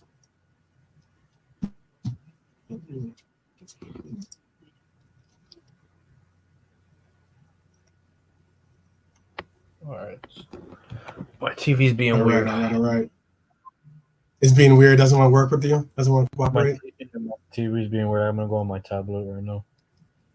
Yeah. I pay all this money for subscriptions and stuff, and they want to act up and stuff. Yeah. Oh, so is it not like trying to cast or something, or do you already have it? Yeah, it's not trying to cast right now. It's whatever. Don't worry. Yeah. What minute are you on? 12. 1 minute and 54 seconds. 155. Whoa, I have the live score on here. Basically. I'm glad he's third choice too, KJ. I think that he's the natural third choice, to tell you the truth. All right, Liverpool versus Sparta. Okay. Start. Yeah, they're gonna get a corner. Push it out. All right, let me see what minute you're on. You are 2 minutes and 20, not 2 minutes and 30 seconds. You're way ahead of me. What's going on here? Well, I'm on 2 minutes 9. Yeah. Are you gonna press the pause button, bro? Yeah, right. Let's see what Chris is at first. See, no, I'm way behind. What the hell's going on with well, okay, so I have two feeds here. So I have my live score here that has the that's the actual live, like it's with the actual game flow. The game that I can get to watch, I'm at 2 minutes and 32 seconds, 2:34, 35, 36, 37. Okay, I'm on 2:50 now. That's okay. I could be behind. That's okay. Yeah. I don't mind being a little bit behind either. What's going on with my remote? All right, I'll be right back. Yeah. So, Redbird says, "Come on, you Reds! Can't stand McManaman." You know what's crazy about it is you're so right. There's so many former Reds that have become commentators or pundits that just don't like giving out the plaudits for Liverpool. They just always, they're so either overly critical or they just never want to show love. So that I guess they want to seem. Yes, I can hear you. Yep. You can all hear me. Okay. They seem to be like they want to be,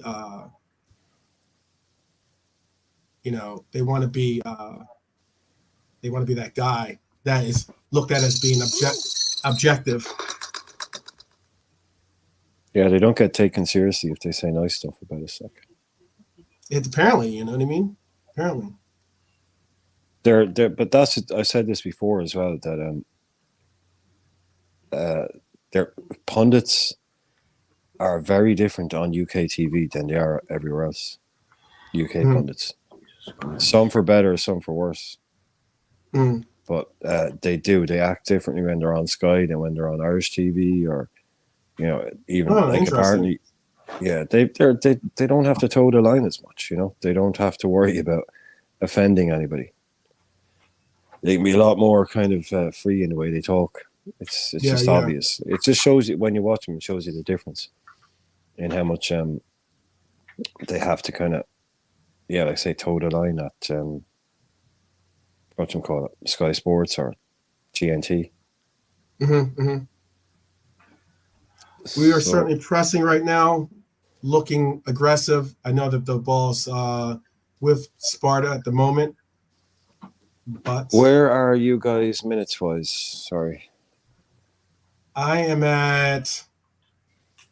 have the live score on as well, which is like the live score is exactly that. It's live, so that is like there's no delay. But I'm at 5:10. I'm at 5:10, 11, 12, 13. I'm on 5:25. Okay. What are you on, Brian? Well, I'm behind you guys because they've decided not to. They've decided not to show this game on Irish TV because they're showing. I don't know what the hell they're showing. They're showing Conference League. Oh, They're showing. You see, they could only show one Europa League game today, and the time slot they had was the early time slot. So they had to show West Ham. So they can only show one, and they had to show that time. So the West Ham game was on, and now they're just showing Aston Villa versus Ajax in the Conference League. So I've got to watch this via crappy internet, which means I'm behind you guys. We're pressing.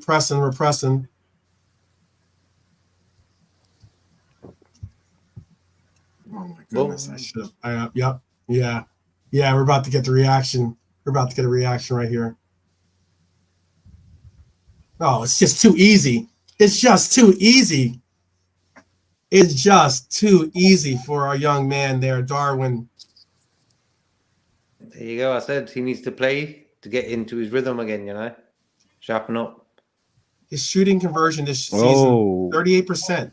38% is his shooting conversion this season. Good. Easy goal, easy little tap in there. Are you on about the Man United game on Sunday, Brian? Yeah. You just need to go now, innit? I don't mind pressing pause. No, you're grand. Don't matter. I'll try and get one more. Opens up the scoring for us. There's no question about any offsides or onsides. I think this game could get ugly. Messy, yeah. This game could get ugly real quick. Oh my goodness. It is. It's going to get ugly real quick. Yeah. My man. Mm-hmm.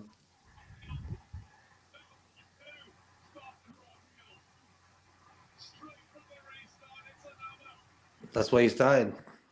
Bobby. And unfortunately, I don't mean the Bobby that we're all probably thinking of, but I will say. What's happened there? I was waiting for Brian. What's happened there? They didn't even show it. It didn't even. Yeah. Oh, I know. They were still showing the replay for us. They were showing the replay. They were just showing the replay, and they didn't even get to show the goal live. I'm taking that as a Salah assist. they want blood. Jesus Christ, man. Take it easy. Yeah, I know. Jesus Christ, like that was a giveaway. That was a giveaway. This could get ugly real quick.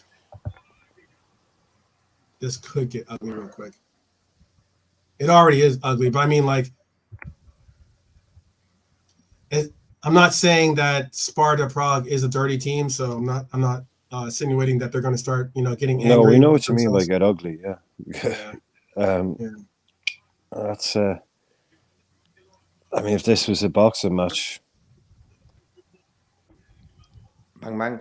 Mm-hmm. Yeah. You're definitely telling your boxer to hold up his guard. No, I mean the You ref's know? throwing in the towel, man. The ref is stopping it. If this is a boxing match, the ref is stopping it. It's over. Sit down.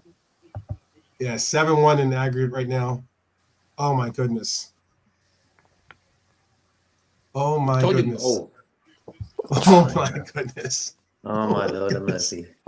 Oh, is it 3 already? Is it? I'm gonna have to find a better stream. Jesus Christ. Oh. Oh, what the hell going on over here?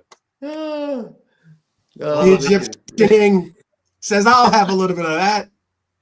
I'll have a little bit of that. Damn, I wish I read 10-0.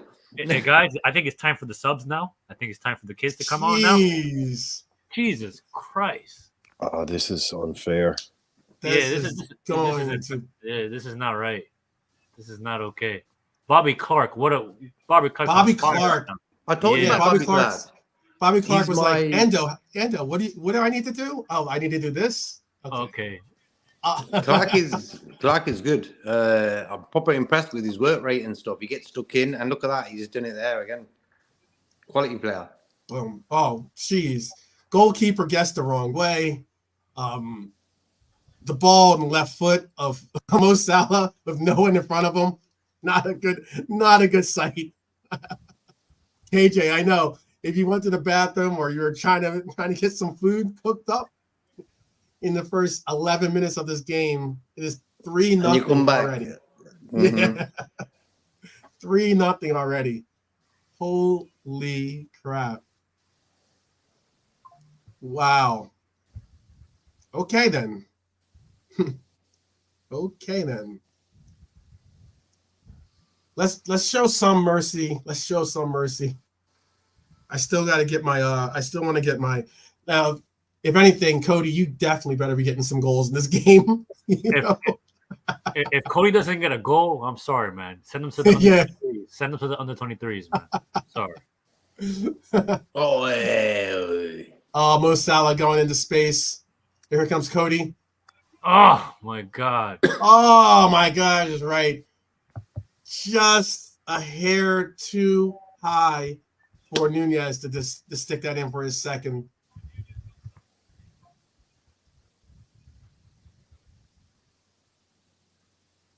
Just a hair too high, or maybe if he just takes maybe one step backwards, he makes. Yeah, that was tough. That was tough. He was already taking. I don't know if he was getting to that. He knows it too. He knows it. I think Darwin's like, you know what? I see Aubameyang with those 9 goals. Let me pocket a couple here and make it a little bit closer. Make me see me get this golden ball. I know. KJ's like, I watched the first 6 minutes and had to check on his food. It's pretty incredible that in that 4 minutes you missed 3 goals. Pretty incredible. This is Brendan Rodgers, Arsenal 5-1. Yeah. Remember? 14. We got 4 goals in 14.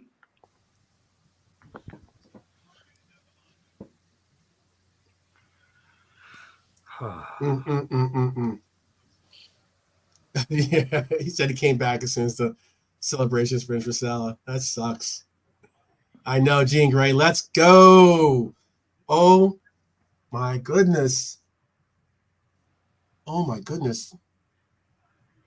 Oh my goodness. So yeah. Wow. About time, Gapo. Jesus Christ, man. Pink boots. Pink boots. Pink boots. The curse is over. Pink boots gets it. Let's call him the Pink Panther. JK. Yeah, Pink Panther. JK. Pink boots score, man. Armageddon's coming, man. I'm telling you. Armageddon. Pink boots score is over. Armageddon. Everyone start praying. Big up, Cody. Big up, Pink Panther. Everyone is say there. You know what it is? I said when Brendan Rodgers, we got 4 against Arsenal in 14. And what happens 10 seconds later, we got 4. Boom. Wow. I like that when things like that happen. I'm so happy for Cody too, KJ. About time. This is just wow. Yeah. Yeah, you could tell. Wow is right. I mean, you know what's They're having a mothers' interesting meeting. is like, what's interesting is like, when it comes to some of these games, I know it's good for us because we're having fun with it, you know, but for neutrals, especially for, you know, if you're the opponent right now, but for neutrals, I wonder if they're having fun with this or if they're just disappointed it's not a tight game. You know what I mean? Like, I wonder if you're a neutral, and I mean a true neutral, not someone's going, oh, you know, find one and ask them, I suppose. Yeah. You know, can't be much fun for anyone else. Anyone doesn't like watching this isn't going to watch this. Their fans ain't going to like watching this. Yeah. But I mean, it's a bit of a mismatch. Like, this could be record-breaking stuff if it isn't already. 9-1 on aggregate in the in the UEFA Cup. I wouldn't say we're far off record-breaking stuff. If anything, right now, I want to just see us not end up with just take Mo off. Job done, Mo. Off you come.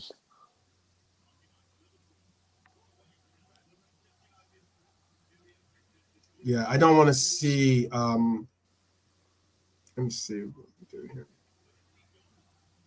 I definitely don't want to see this game get so ugly that they end up not being able to.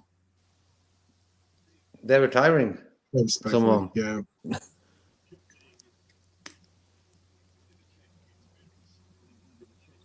Robertson captain, yeah. Yep. I want to see, if anything, out of this game now, especially with the goal scoring that we've seen so far. I want to see us hold on to a clean sheet. I'd like to see Kelleher get a clean sheet. Mm-hmm. I'd like to see Cody get his brace. That'd be nice. Doesn't necessarily do that much for me, but and what else could we see? What are some of the headlines we'd like to see coming out of this game so far now, with the way is looking? 9-1 in aggregate. Sal has 4 goals in 7 matches. Couple of boys on, a couple of young kids on, get a couple of goals. Dan's, Kumas. That's all you can ask for now. Really, that'd be the icing on the cake for them. Yeah, you're certainly going to see halftime subs. Yeah. Maybe like a bunch of halftime subs, actually. Yeah, they'll take their foot off the pedal here now after a while because they won't keep going at this pace. Like I said, I thought we'd go up and then take our foot because there's no need to go, you know. Yeah, go ham on it. Yeah, so this will obviously just drop off a little bit. Like, bringing on a couple of younger kids later on, that might freshen it up a bit. They might start attacking again. But this is almost kind of a professional thing as well. You don't want to go and humiliate these guys. Yeah, I'm not saying we don't score goals. Time out. How come, Brian? Because I want blood. Yeah, I know you want goals. I know. I want hat tricks with Capco and Darwin. Yeah. Well, I just want to see us break. If it's 2 or 3 goals away from an aggregate score record, then I'd like to see us beat that. Okay. If it's doable, that'd be another record. You know, another record for Liverpool. I think we have most of them as it is, so we may as well get them all. You know. Yeah. What is 9-1? 9-1 aggregate? Yep. I didn't want to. I mean, like, I was hoping that we would crack open a can of 7-Up against Manchester United. I still am hoping that, by the way. If we do get 7-Up today, and we get, then I think 7-Up might be looking to put in a sponsorship bid for sure. Yeah, don't score all your goals tonight. Basically, that's another thing. Keep it here for the weekend. Yeah, like what game was that when we scored? Was it Bournemouth that we scored 9-0 on? Yeah, and then when we played them again, we lost 1-0. Yeah. Exactly. Yeah. We scored all our goals in the first game. I think we even scored like in the next game after that. We didn't score that many goals, I think. Yeah. I forget what the score really was, but I know it was something, not anything spectacular. 10 goals tonight. That's what you're thinking? I don't even know. 10 goals. What the heck? That would be incredible. I'm saying either 7 or I'm looking at 7 or maybe even 9. Since we've done 9, nothing before.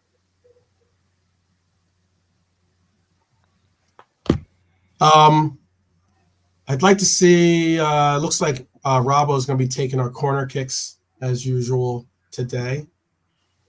I kind of like Dom on corners.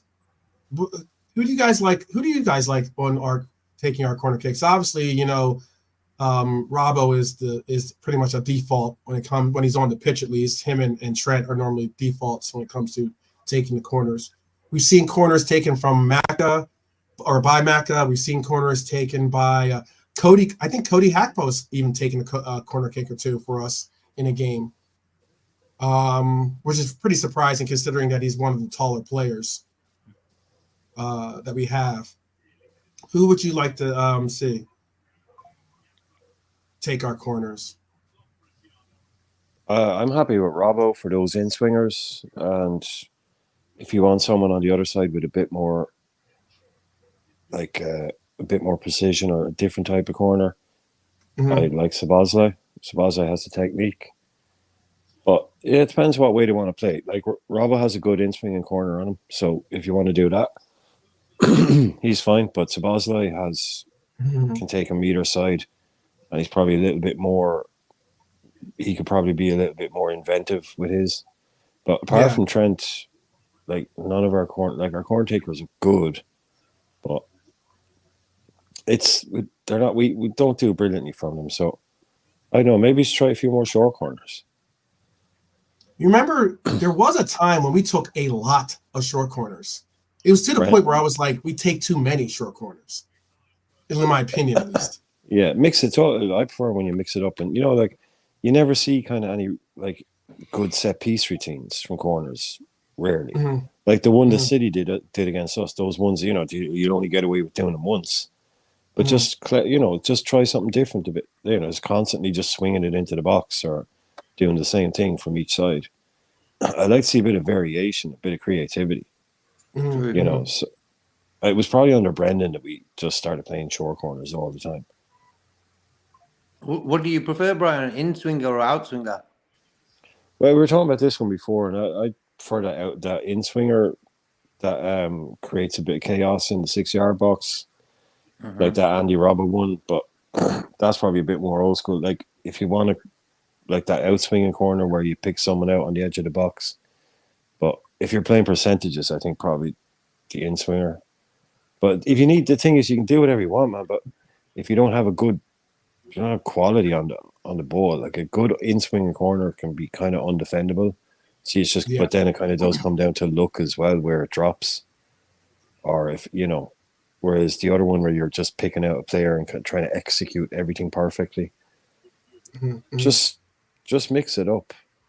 Like those two outswing, those two Virgil scored, they were out there from outswinging corners, weren't they? And he just put it into that one, especially we put into the far corner. But just just a bit of creativity every now and again. Try and corner taking quickly. We see you see how it works. And City against us, you can see how it works again. Like Szoboszlai, though, I wouldn't mind seeing him taking anything. Yeah. This game is actually kind of like crying out a little bit for a Dom goal, to be honest with you, because I think we're going to see a couple of shots from Dom, knowing that he can. He's already seen what's going on with this how open Sparta is. You could probably see him, and he's playing very far advanced too. I mean, he's switching with Cody. Cody's dropping deep, and he's holding the line. Yeah. You can see the 'Cause he's lull. been- You can see the lull after we go bang, bang, bang, bang, bang. Everything goes crazy. So now it's just okay. Calm down a little bit. Settle down. Game was always going to go like this.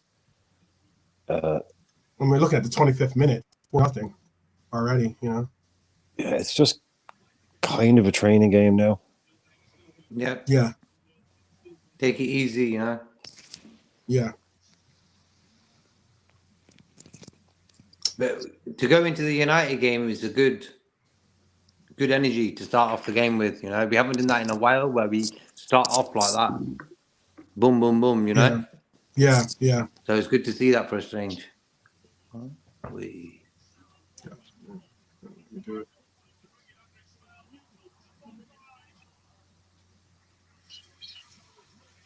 Slide looking to get that in. Going to get a corner kick.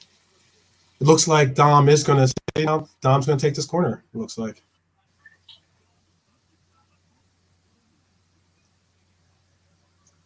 I wouldn't, so would you prefer having your corner kick taker, so for instance, Dom is taking this corner this time, or took this corner this time. Last time it was Robbo. Do you prefer to try to let that corner kick taker get a little bit of a rhythm in getting, in his approaches, or do you like mixing it up and having it be like what we just saw, which is Is that to me? Yeah, to anyone in the panel. Oh, so, yeah. I think, it's like sometimes on penalties and stuff, it doesn't happen so much anymore, but maybe more on free kicks. You can have like a couple of players who know they're both, good, and they'll be designated or whatever. Because a lot of times as well, it's designated. And, woe betide the player that kind of takes a corner when he's not supposed to, or a penalty. But sometimes you see a player going, yeah, I just don't fancy this one. I don't, here, you take this one. The last one, I didn't really like it. You take it. How you're feeling on the night can come into it as well. Just go, no, here, you take that one. Mm-hmm. But someone like Trent, he's one of the few people in our team I actually think can make a genuine difference. Robbo is just more of a kind of sling it in there and see where it lands kind of job. Right. Whereas Trent can actually try and pick out a player more than Robbo's picking out an area. Trent can pick out a player. Mm-hmm. But we all know there's nothing worse than seeing a corner taken and it hits the first man. No, there's nothing worse than that. Lad stands up, take corner, and he hits the guy standing on the edge of the box and it just bounces away. Can't even clear the first defender. Mm-hmm. Do we think that Joey G? I know a lot of people have said stuff about like they don't like, and Klopp included, telling, hey, chill out, kill it with the shoot whenever Joe Gomez gets touches on the ball. I mean, considering it's 4-0, considering this game is 9-1 in aggregate, so it's not necessarily like a big deal as to taking shots from our center backs. Is this the game that Joey scores his first goal? I don't want it to be this game. I want it to be a meaningful game. But is this? Does anyone have it in their bones? Feel it in their bones that this is the game? This is to the chat as well. It's there well, everyone has a chance tonight by the looks of it. But he won't be getting forward too much from that centre back position. Yeah, it looks like he's playing like the Virgil role. So yeah, I don't know. Like I said before, I think it'd just be way more entertaining if he never scored.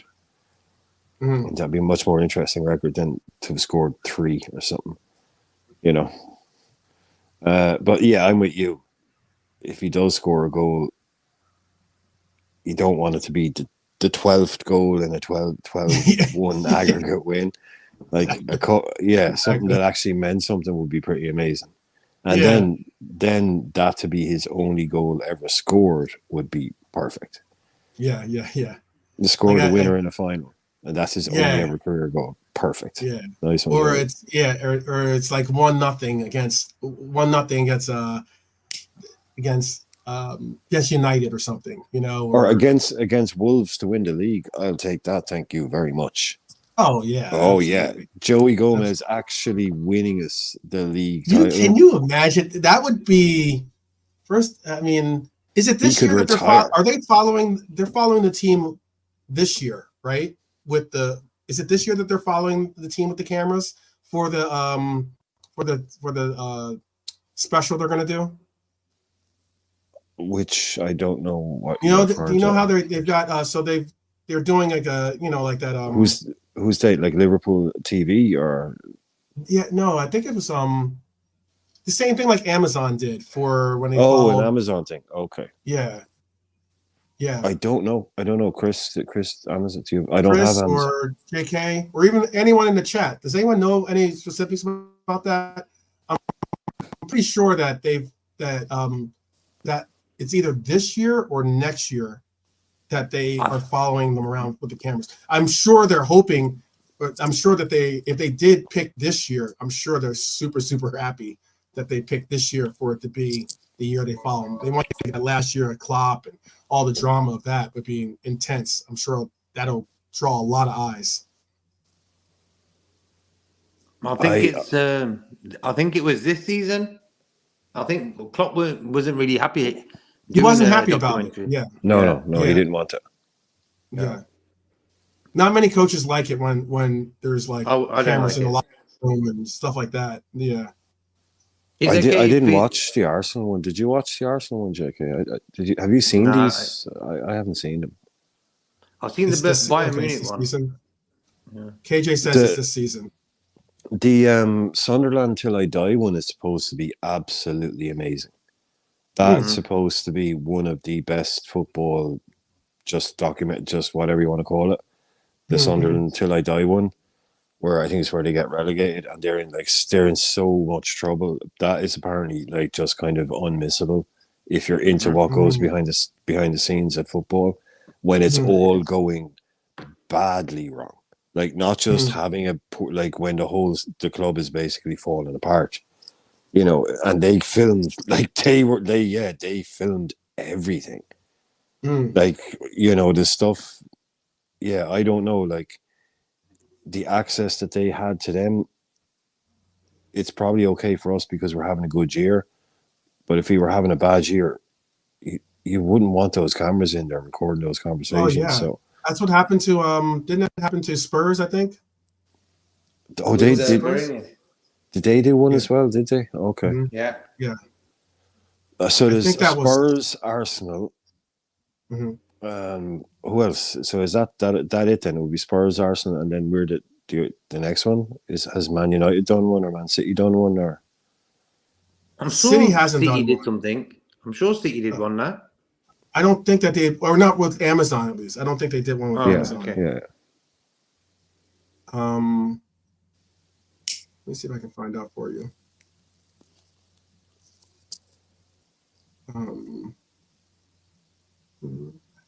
Amazon followed.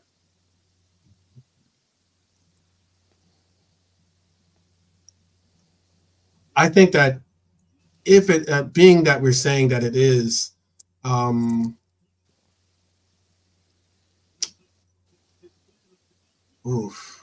Sparta with a quick attempt there. Let me put this down here. Figure it out.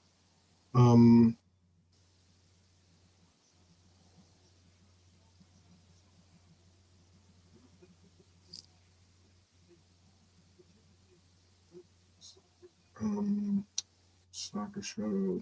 Let's see. I'm gonna see if I can find. So it's called All or Nothing was the one for Arsenal. I think that's the name of the actual series. It's called All or Nothing.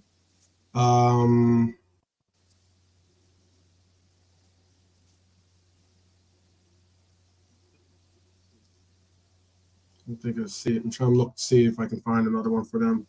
I'm almost positive Spurs did one. Who else did one? I want to say Man United did do one, to be honest with you. All or Nothing. The one, you know why? So what you're saying, for instance, All or Nothing was the year that Mourinho was there, and that it was the year that they had a lot of problems. They had Mourinho was there for one. Like, that's you can there's no there's probably no shortage of drama, even if it doesn't matter. You do a Mourinho club in one of those documentaries, you're probably going to do okay. Right. Oh, that was about Darwin. Yeah.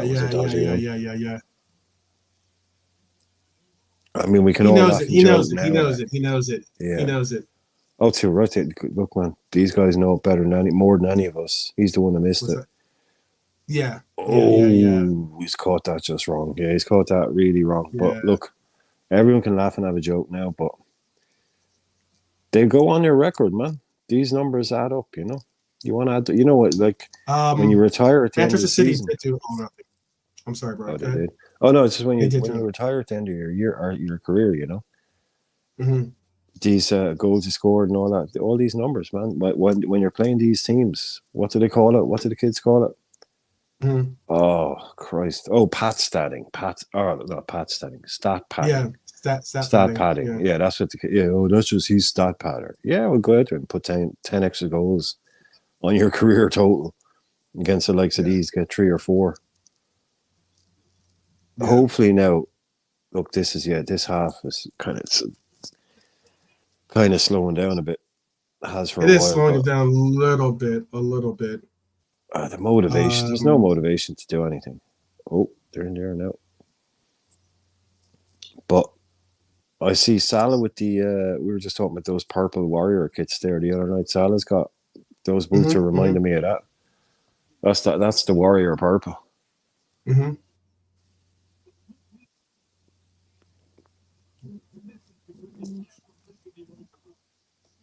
Did you like this? Yes. No. There's been 3 teams. Real quick. There's been 3 Premier League teams they've done All or Nothing on. There's been 1 Series A team they've done All or Nothing on. Juventus was All or Nothing for Serie A. They did 2018. They did Manchester City. 2020. It looks like they do it every 2 years because they did Manchester City in 2018. 2020 was Spurs. 2022 was Arsenal, and now 2024 will be Liverpool. Ooh, looky Bobby. What were you saying, JK? Oh, they do a rugby one. We were talking about rugby. They did rugby union. Did the All or Nothing on the New Zealand All Blacks. I don't know if any rugby fans out there, but New Zealand is the All Blacks are like the team. The cricket as well. They did, yeah. Australia cricket team, All or Nothing. You want on them? I'd be surprised if they did that. Then if they did one on cricket, then they probably would do one on. I'm surprised they don't do one for like the Indian team. That'll probably soon come. India is really really good at cricket. Yeah, but Australia won the last World Cup. Okay. Makes sense. I don't watch cricket, so I don't know too much about it. It's a game that I don't really super understand. You wouldn't be able to sell it though because they don't speak English. It'd have to be subtitles. So they want English speaking sports so you can just sell it across the world. Like if you had an Indian team, like it'd be big in India.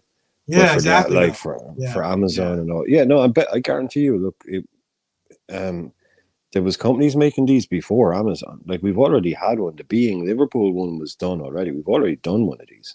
That was before Amazon. That was another American company. What were they called? They did a couple. They didn't just do us. So I'm sure like there's probably is some kind of Indian version of that, but I don't remember the Man City one. All right, Darwin. Yeah, I think that's what they did. Let's bring it down, Darwin. Let's bring it down. I'm sorry, Darwin. Darwin needs to come off at halftime. He's trying to do bicycle kicks, man. Come on, dude. overhead on the edge of the box. Yeah, that's a bit. Yeah, he's like, come on. He's just having fun with it. He's just, But I'm sorry, I didn't mean to interrupt you guys. They're showing it again here. I get what you're saying, Brian. I just think that if they did, considering the amount of cricket fans there are, not just in the world, but just like in India alone, they probably would get some pretty good numbers. Oh no, I said it'd blow up in India. I'm just saying it's not in English. You'd have to put subtitles in it, and you have no idea how lazy English people do not like reading things with subtitles on them. Because it's like give the Cody. But anyway, I know you're going to talk about it. No worries. Go on, man. Give it a. Robbo's going to take the corner. Looks like they're all it looks like again they are alternating from the corners. What do you think at halftime? 1 or 2 or? Yeah. No. How many subs you mean? That's 1 or 2. Got to be 1 or 2, right? Yeah. It's you got to take off. You take off Nunez. You bring in. All right. Let's see. I'll tell you. I'll bring up the bench here. So let's go. We can push past Adrian and so I'll show this. Wow. Did we just score again?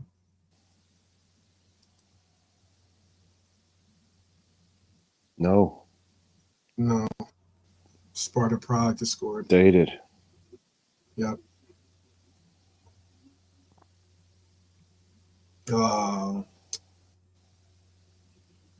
Oh.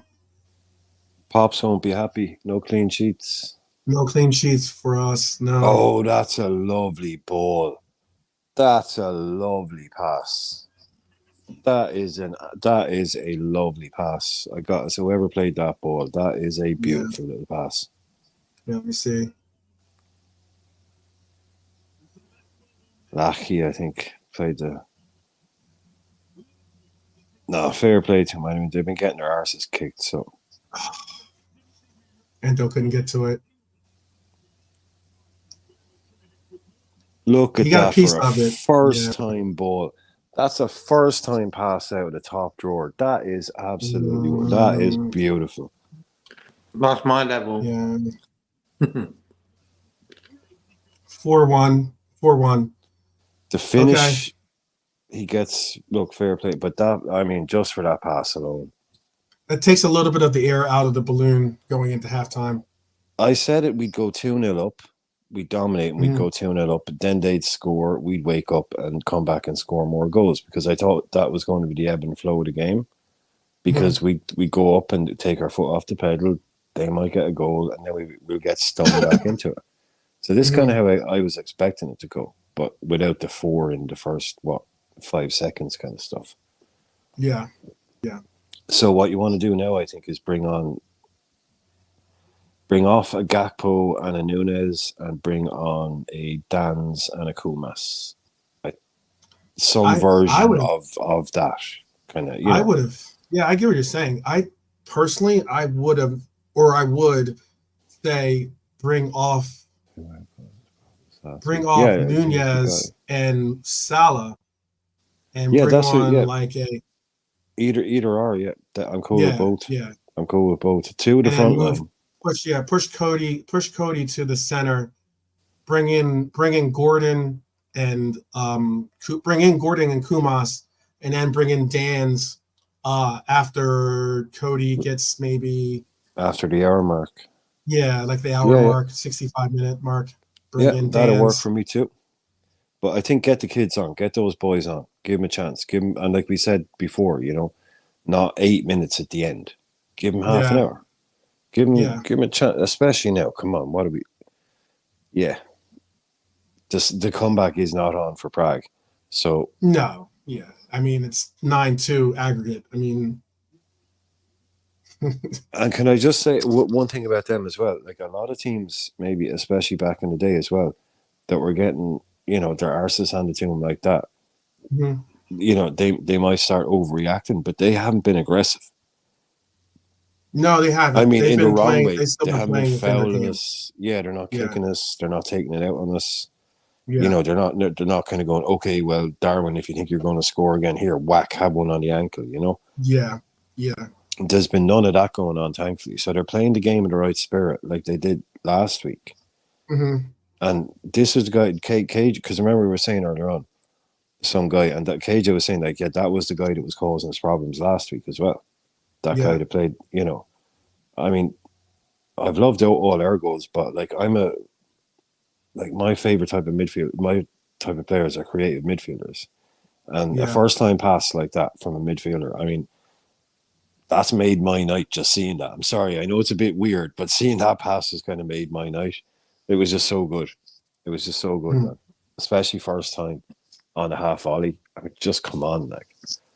That's what I used to be like when I used to play a lot. Them type of passes, Brian. Video proof, please, JK. Video proof before this conversation. Oh, okay. I'll do a video of me doing a few kick-ups. No problem. Halftime. Okay. They didn't get you. The ref is like, no, you're okay, lads. Instant halftime. Right? Just instantly. Peep. Don't worry. I'll bring up some of these stats for you. I have up on the screen right now the lineup, so that you guys can kind of get a concept of who we can pick from, because we're certainly going to see some new names enter the pitch after the start of the second half. I'll bring up this though for some stats for you guys, because I know how some people do like the statistics. 72% of the possession has been us. We've had 38% of dangerous attack as opposed to 24%. Stop switching over.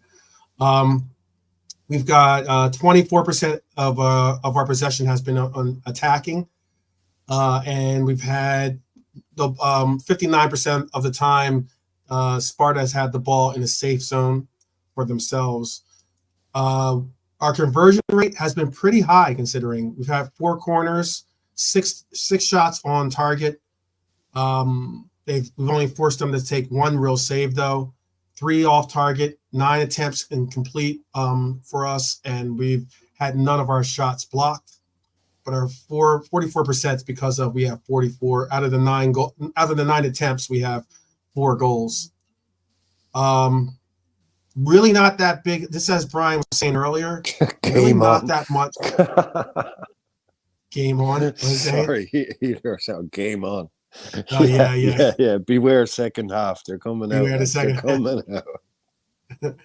This is Rocky music. Get the Rocky music on in the dressing room, lads. It's on. It's on. Yeah. We not many fouls though, as I was saying earlier. I mean, there's been 1 offside, 2 offsides for them, but whereas the fouls, we've only had 3 fouls to speak of so far, and they've only had 2 free kicks, and we've only had 2 free kicks out of that. And then finally, this is over under. That's just a performance rating on like how we're performing, but yeah. I wonder how many people are at the game today, to be honest with you. What is the aggregate on the Bayern on the Leverkusen game? It's 2-2. It was the final of that last game, I think, right? So it's 2-2, yeah. We're knotted up, right? It's 0-0, as High Lord just brought out too.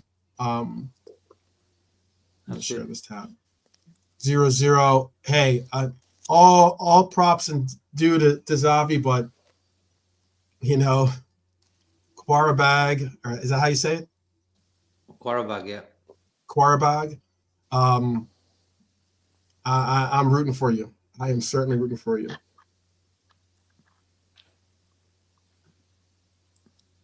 I am certainly rooting for you. What are they showing here?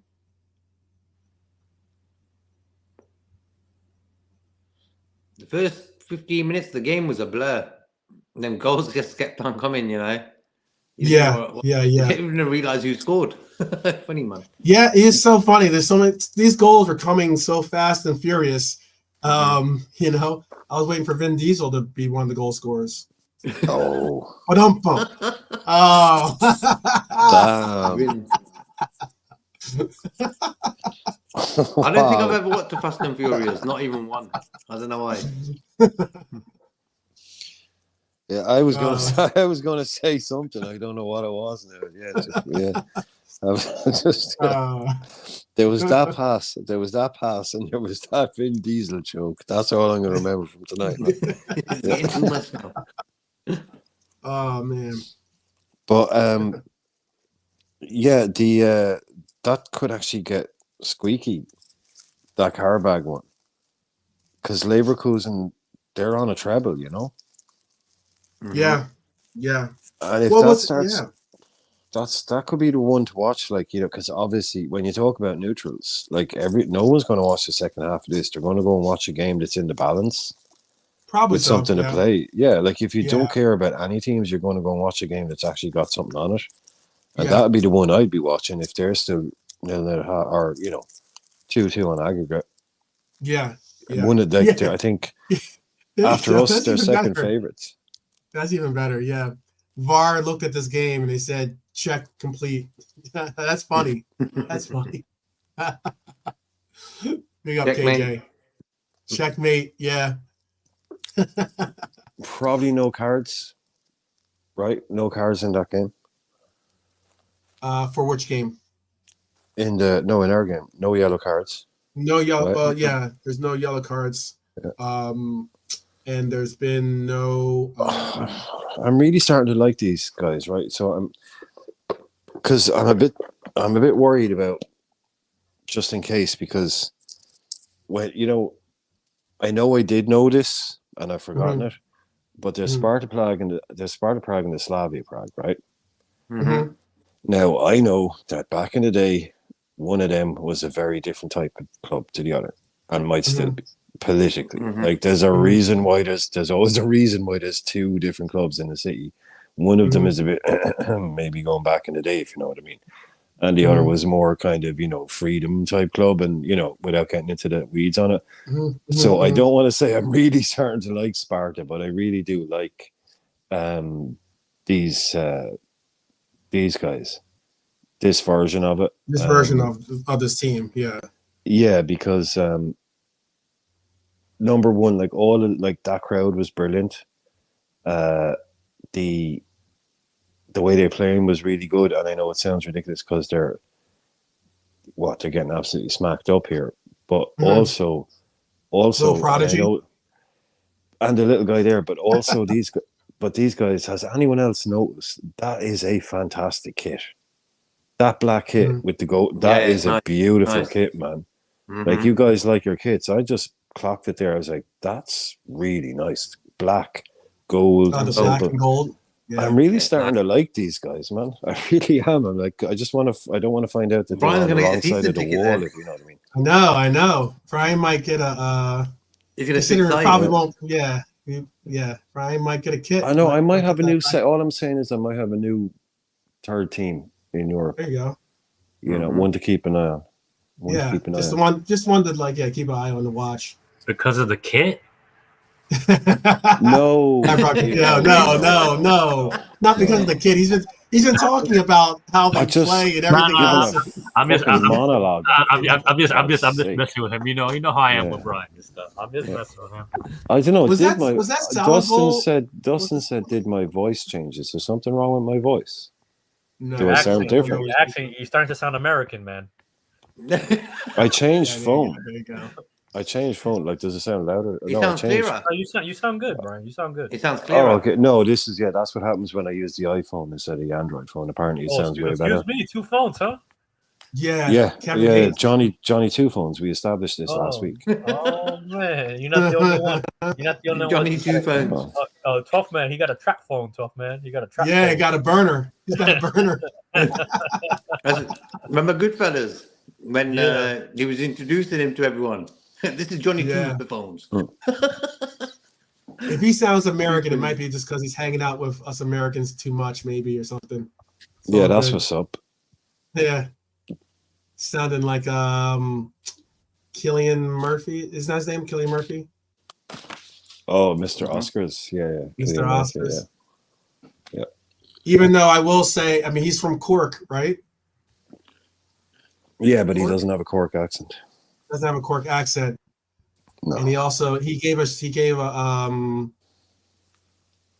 I think it was for, is Roy Keane from Cork?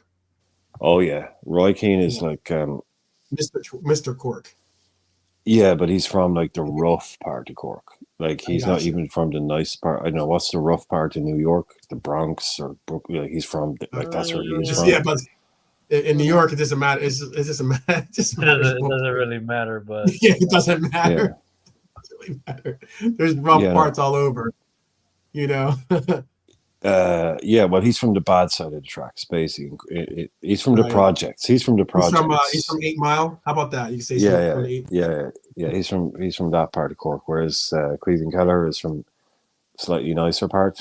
He's bougie. Kelleher's bougie. Kelleher is a farmer, you know. Farmer. Oh, kid, you know? farm boy. Oh, okay. Whereas Roy Keane was born on the streets of Moyross. Not Moyross. But anyway. But yeah, street, you know, tough kid, you know, tough place to grow up. Tyler has a question for you, Brian.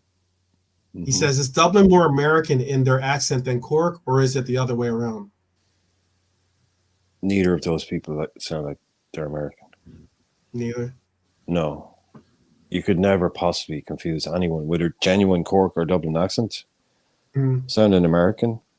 No. That's two. The Cork accent and the Dublin accent are two of the strongest Irish accents. How about this question? Yeah. How about this question then? Do you think that Cillian Murphy does a good, and this is for our English, our England participants in the chat here too. Do you think he does a good Birmingham accent? Oh, I don't watch that show. You don't watch it? Okay. Yeah, no, but I've seen him, but no, he doesn't do a proper looks like we're gonna get 3 switches. Looks like we're gonna do a triple switch, by the way. JK, Ghost Dog, Ghost Dog Way to Samurai, that is some movie. with Forrest Whitaker. That's a great movie, man. I'll check it just then. Yeah, that's a really good movie. It might have aged. I don't know if it's aged that well because it's very kind of its time. You know those movies that are really kind of like on point at the time. Sometimes you watch them 10 years later, it's like, oh, that's really dated. But because it is a bit pretentious, like he is. It is. He's a freaking. I mean, it is. Now that I think about it, he's like this urban ninja samurai, but he does pull it off. Like Forrest Whitaker, he does pull it off. Like anybody else. He uses he has a gun and he pretends like it's a sword. At one point, you know what I mean? Come on. Yeah, I saw it once and I saw it when it came out, so it is. I am kind of remembering it, like, but Simicast. It looks like also real quick. Simicast, Elliot, and McConnell are going to be subs for us. They've already got the. Okay, so Robbo, probably Salah, Dom, maybe. I would take out Salah and keep Dom on, to be honest with you. But I mean, both he could take on. I don't know. Or you could take both out too, since McConnell is coming on, and you could just. A bit disappointed. Bit disappointed we're not getting a Kumas or a Dans. Simicast, meh. You know, it's a bit of a meh. You know, McConnell. Salah's still on the pitch. Oh, okay. Capco's still on there. Gakpo needs to play. Gakpo needs another. I want Gakpo. Gakpo needs another goal. I'd like to see him get 3 if possible, if not 2. Even an assist as well. If he got a hat trick, that would be immense. You know, that'd be immense for him right now, especially. Confidence is important part of the game. Confidence is super huge. Yeah, it'd be. He needs to get it from anywhere he can get it. Basically, is my opinion. Or my point, though. Okay, yeah, it looks like these are the 3 subs they're going to be making, but we still haven't seen the board hasn't gone up. For me, at least, the board hasn't gone up to show me who is going to be, who they're going to be making it for. Okay. Gomez? Yep. Watoro is going to come off for McConnell. That's good. It looks like Darwin's going to come off for Simicast. Darwin, well, or that just as in players coming on and off. That would be Sparta's going to be making some substitutes as well. Panak. Yeah, so Nunez is off, as we just said earlier. And we're going to start the second half, people. Let's go. Let's go. Let's go. Let's go.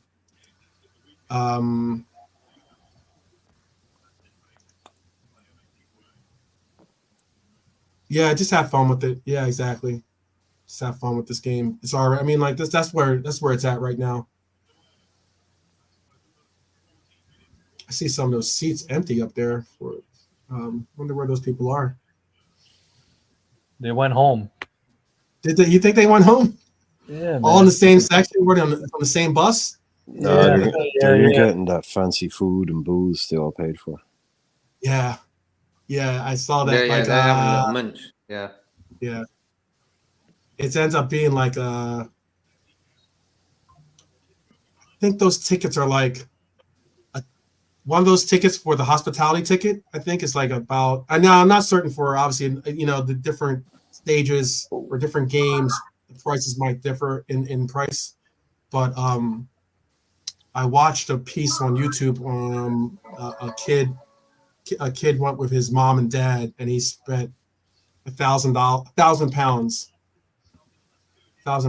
a ticket. It was for the hospitality. Yeah. And then basically in the hospitality package, you get like a hot dog and a drink, and what else did they get? They got to watch a magician.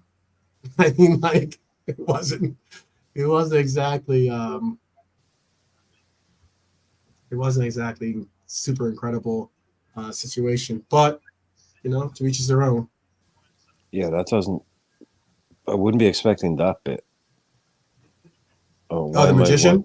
Why am I watching a magician? So can I pay 200 quid less and not see a magician?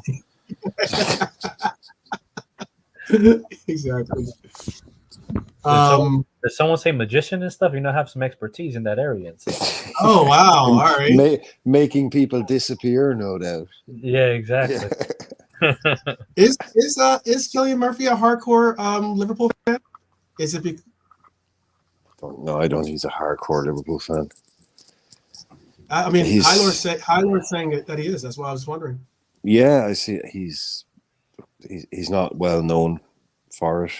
He may be a Liverpool fan. If someone asks him what team do you support, I'm sure he might say Liverpool. But that's cool. I hope he is. I love Pete. I'm trying to think of the famous Irish actor that is a Liverpool fan is I can't remember. But yeah, like he's not like you see him. We about to score again. Told you, Dominic. Dom was looking for a goal, man.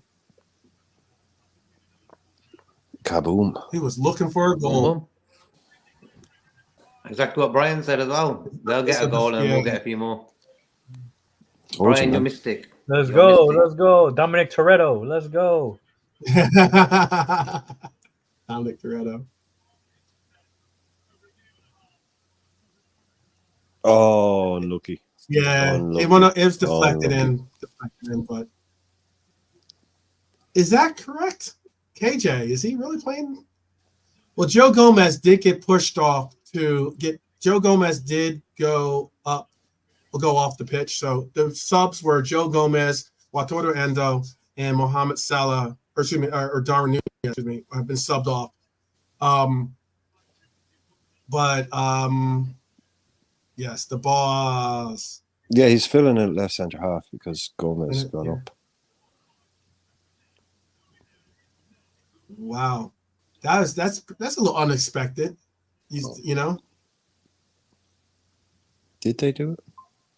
What's that? Was Simicast? Oh yeah, it was. Yeah, it was a heavy touch. Yeah.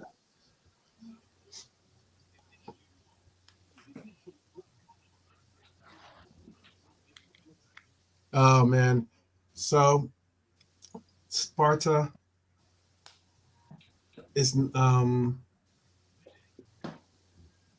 they're not saying this is Sparta at all. Hi, Lord, with the update. Sporting and Atalanta is 1-1. Wait, Sporting's in the Europa League, right? Yeah. What's the aggregate for them?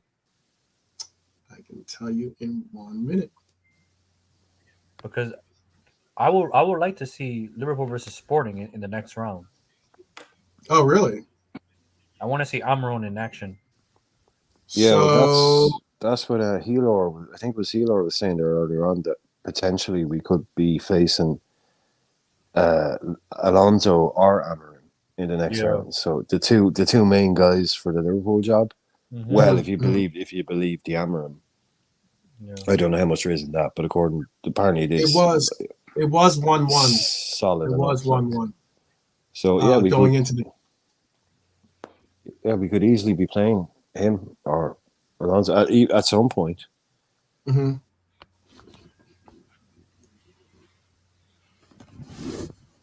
It was 1-1. Still is. It still is. Harvey on the left wing. Yep. It is going to be interesting. I mean, sometimes it's very difficult to figure out where specifically these players are playing, considering how much of the, fluidity style flow that we utilize in these in the lineups today. So weird seeing Simicast and Robertson in the same pitch. Yeah, it is. It is. It's weird, man. It is. And on top of that, Robbo is definitely pulling off a captain's job today, in the sense of, being called on to play in roles that you probably wouldn't expect him to be playing in, at least. Mm-hmm. Yeah, at this stage, you could pretty much put anybody anywhere.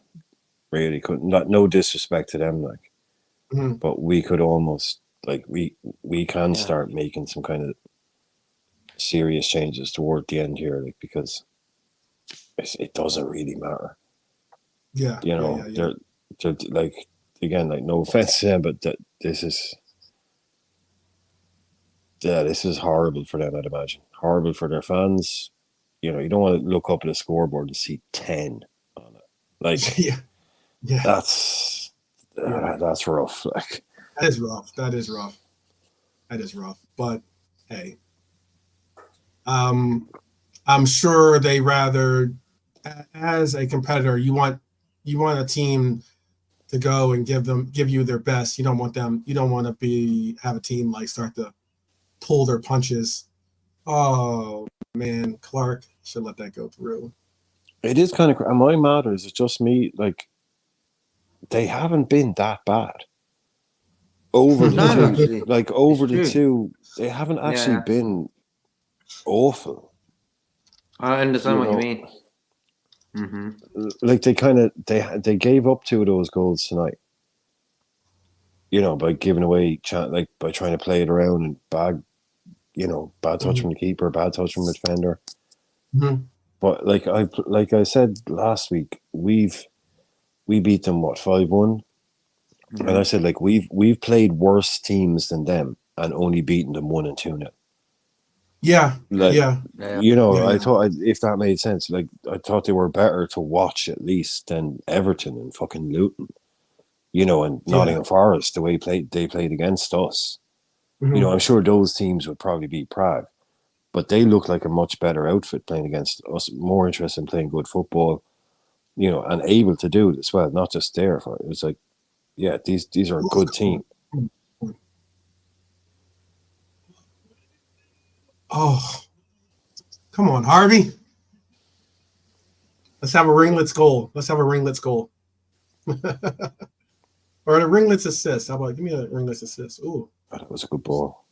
Was Dom. Come on, dude. Oh. Yeah, I see the one you're watching it. Yeah. Oh, did I just call it? Yeah, I did. I think I did just call it. I think we just got our ringlets goal. Did we? Punched out. And I'm just giving you the play. Oh, Harvey, don't do it to him like that, Harvey. Don't do it to him like that. Gapke's taking the praise.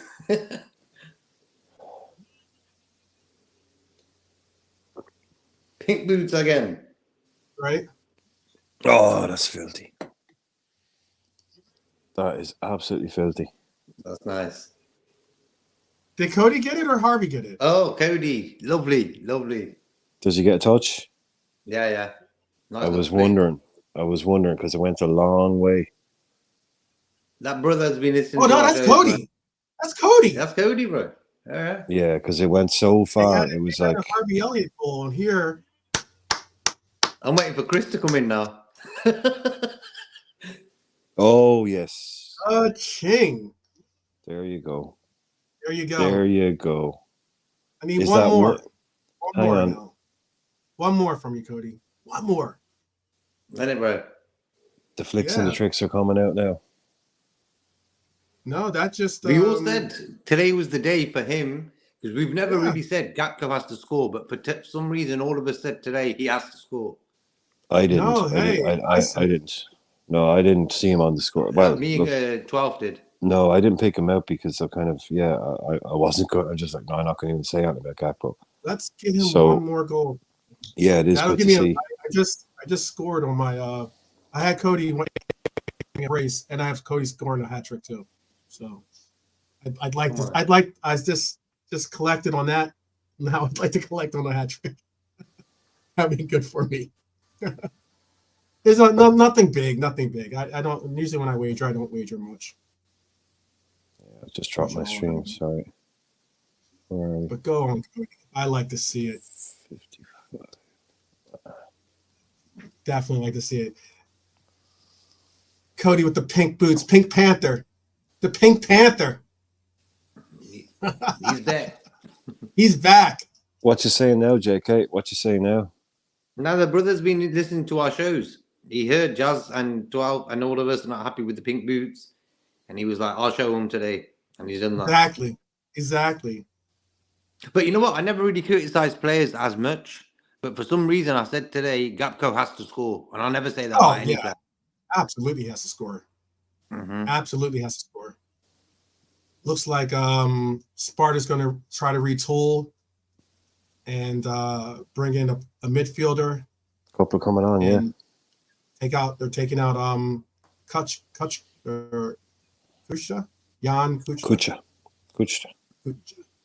What's it called? And they're also going to be taking out another midfielder. They're taking out Lacey. So maybe what they're going to try to do is, if they're taking out a forward and bringing in two midfielders, they're probably going to try to because they're getting outplayed in that midfield. They're just absolutely getting outplayed in that midfield.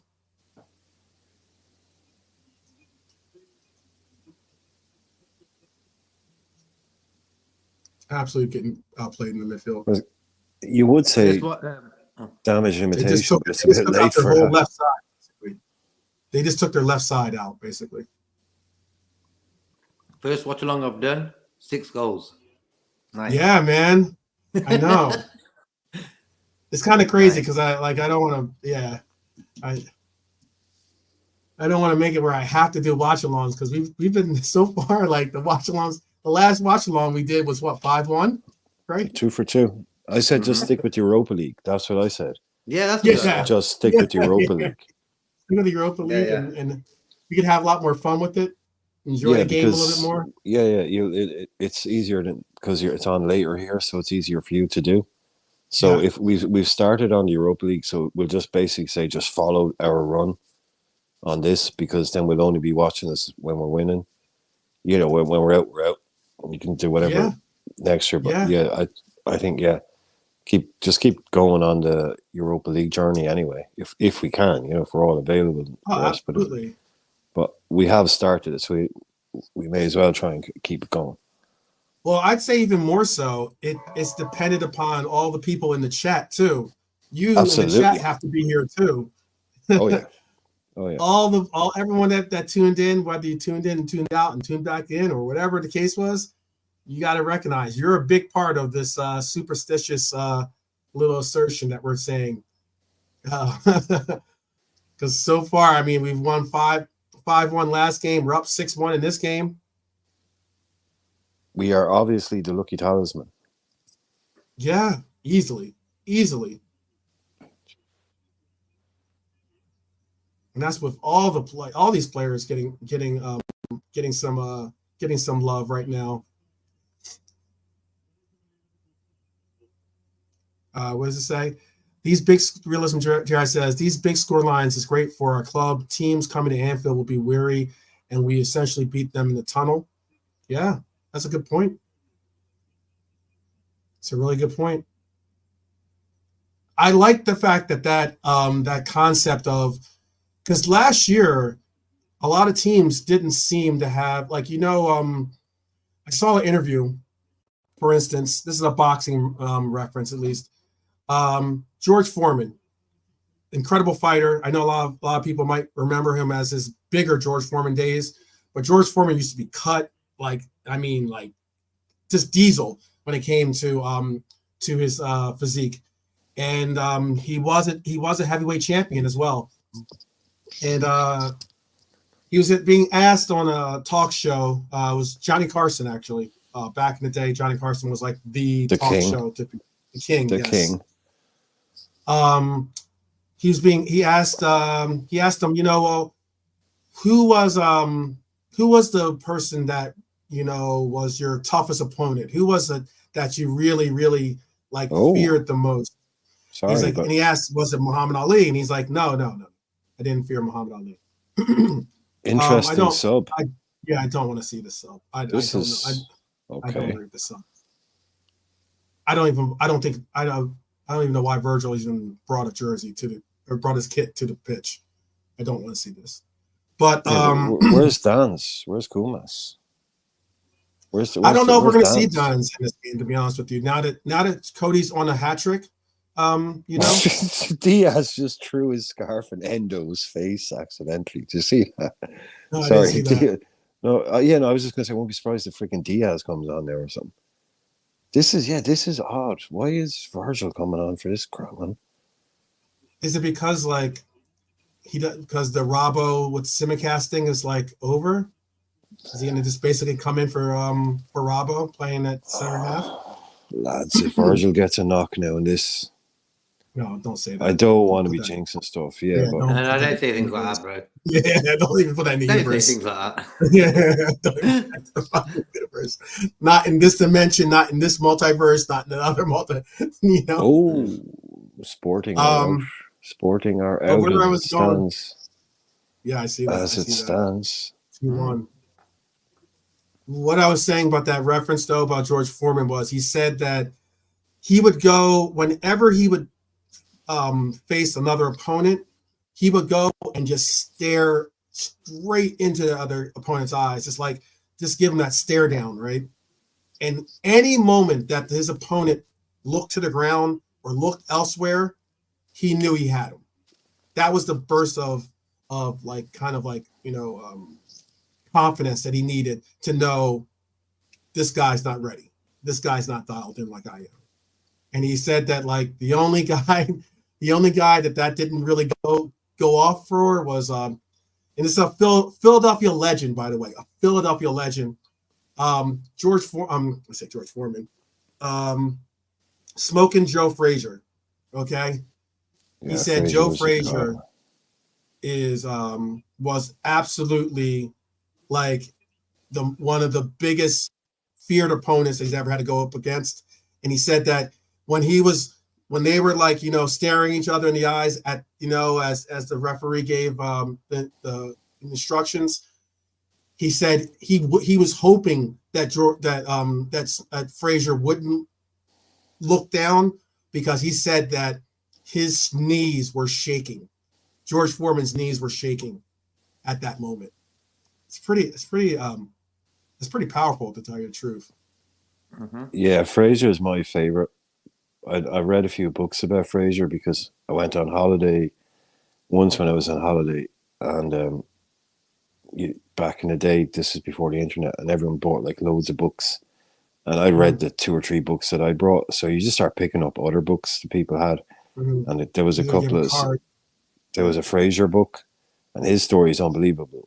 Like, and so then I read one of the other books on him. It was like a shorter one, but when you watch like the Rumble in Jungle, that movie When We Were Kings and all that, like that's that's awesome. But that fight, the thriller in Manila, thriller in Manila between Klopp and Frazier, that's one of the most brutal fights I've ever seen in my life.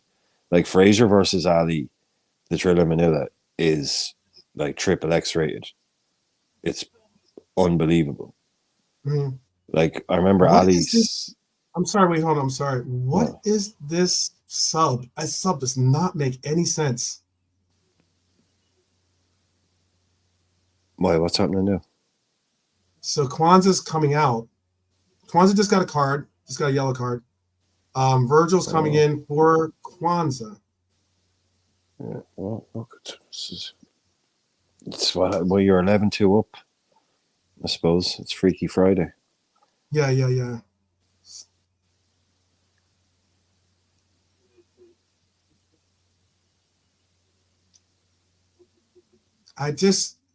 Armband for Virgil. That's just not the sub I was expecting. That's all. If anything, I thought Kwanzaa would probably see out the 90.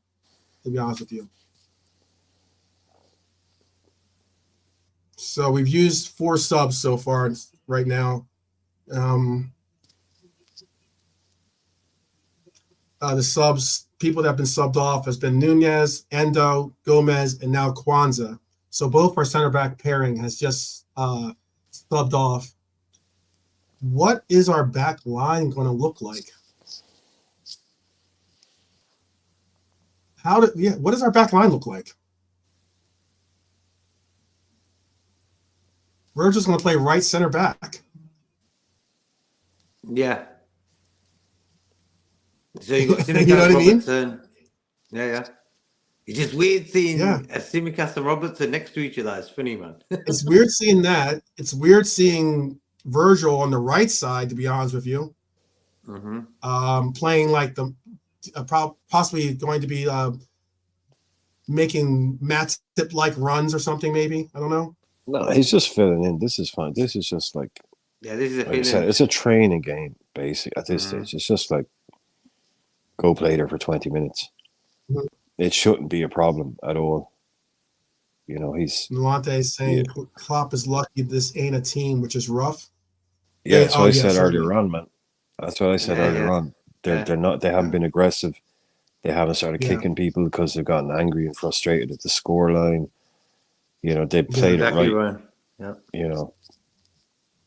Well, and there's 25 minutes left at least, so there is time for one of them to get a bit hot-headed, and if we score another couple. So, but so far, highlight, a little update is Hylor's providing us. Thank you, Hylor, by the way.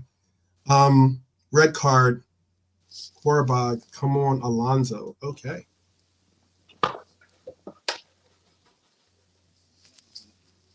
Okay. Yeah. It is the 69th minute. In that game right now, Korbag is up, by the way, people. Korbag is up 1-0 in that game. So in essence, they are up. They're up. Yeah, they're up 3-2 in aggregate. Wow. Could be big, but they Leverkusen have been some cardiac kids when it comes to they've got a little bit of cardiac kids in them as well. Give it. Oh, Cody. Oh.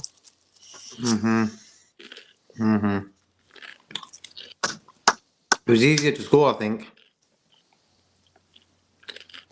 That was a poor ball, Cody. Yeah, he knows it. I want to see Cody get some more attempts. He's got it. Yeah, I got you. Yeah. Realism Jared does not like that attempt by Cody. By the way, that game is now going 2-0. Even with Leverkusen is down 2-0. No way. Carback Lord of mercy. They're out. Yes. They're out. They are out. That's an upset. Huge upset. Huge. After getting a red card in the game and then to let up a goal, that's just poor. Very, very poor. It looks like Vieira scored for them. It looks like we won't be losing one quad winning manager and we're replacing him with a treble winning manager. Just replacing one quad manager with a double winning manager. Right. How crazy would that have been? Not saying that this game is over for Leverkusen. Don't count Leverkusen out. I'll say that out loud right now because I think that they're a fantastic team. But how crazy would that have been if Leverkusen and Liverpool met in the final and both managers were going for quads? Well, they could only ever win a treble. Okay. They were only ever on for treble this year. Because whatever they got, I don't know, whatever. They only have 3, actually. They only have one cup. Don't you? JK, you only have one cup competition, right? JK, you there? JK? No, JK. I know they have the Pokal. They have the Pokal. Like they don't have they have an FA Cup or they have a League Cup, but they don't have an FA Cup. I mean, they have a Super Cup, but that's their charity shield. Who's coming on there? Yeah, sorry, someone coming on for us? England have 2. Yeah, I was thinking. Yeah, only England has the 2. Yeah, I was thinking that. So, did we make another sub? But their Super Cup isn't like a. That's not like it is their community shield in essence, but I mean, it's not. It's actually looked at as a. No, it's not a cup competition. No, but it's not a cup competition. Let's not get that mixed up. It's their charity shield. It's a one-off game. It's not a cup competition. You win a trophy. It's not a cup. You win a trophy. It's not a cup. It's just their version of the charity shield. But no, it's just JK. We were just there's only one cup competition in. Oh, big up! Polish Messi is going to get the Polish Messi is finally going to get some Anfield love. At least probably 5 years. At least 5 years since I first heard about this kid. At least. Yeah. Mad. Yeah. What took him so long?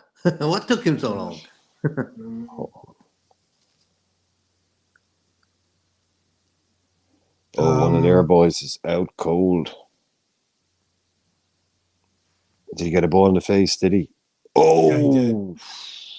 Right in the side of the chops. That's going to hurt, man. Bobby Clark is going to be the sub coming off the pitch. I think he might have got a little clip on his ankle there. I'm not sure. Good for you, Bobby Clark. Good for you. Right, well done today. Well done. Muskiewski's on, huh? Yep. Yeah. It's time for the prodigal son to score, man. He's actually real, he's no longer a hologram. Yeah, okay. He's no longer a story you tell your children about to send them to sleep. He's actually real. Yo, but 11-2 is kind of embarrassing, though, no? I know. Yeah. Look, that's... Let's not mention the score, Chris. Don't mention the score. All right, copy that. Copy that. That's what he looks like. We even get to see what he looks like. He has an actual face and everything. Face and everything. Yeah. You think he will another score substitute from Sparta Prague coming in right now? Why not, JK? Why not? Mm-hmm. Why not, man? He's going to dribble past 7 and bend it around the keeper. He is the real deal. Be funny if he does that. Let's see. But honestly, I've heard so many people say, like, oh, that guy, people who are, under 18s watchers and under 21s watchers, and not in that way before you start saying that, the guys who watch the young teams play, he never made the step up, he was brilliant in the youths, but as soon as he got to the under 21s, he wasn't big enough, he wasn't strong enough, he couldn't do it, never going to make it. And then every year you see he's still freaking there. 2-1, by the way, people. 2-1, by the way. Leverkusen just scored. Here we go. Leverkusen comeback is on. Yo, Leverkusen is down again. Yeah, 2-1, bro. 2-1 right now.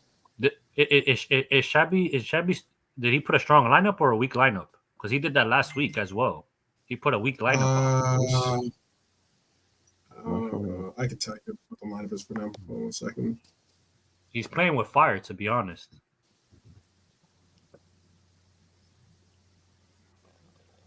Because that league is won, Yeah.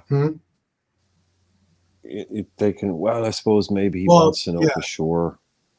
You know what's interesting too? Hey, stop the guy! Stop the! Oh my God, Jesus Christ! Mm-hmm. Don't worry, Rabo's there. The Ecuadorian was moving mad.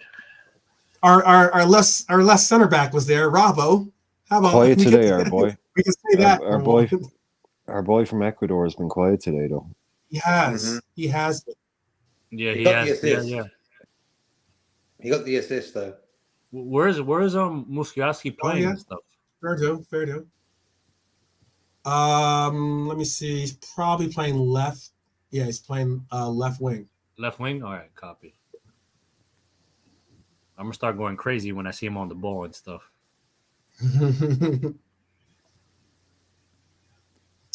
Did they take that off? No.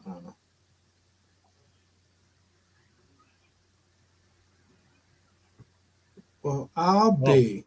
So you guys were right with Van Dijk coming in for like 45 minutes. Right, they are not trying to pay out. I'm sorry about that for all the gamblers out there.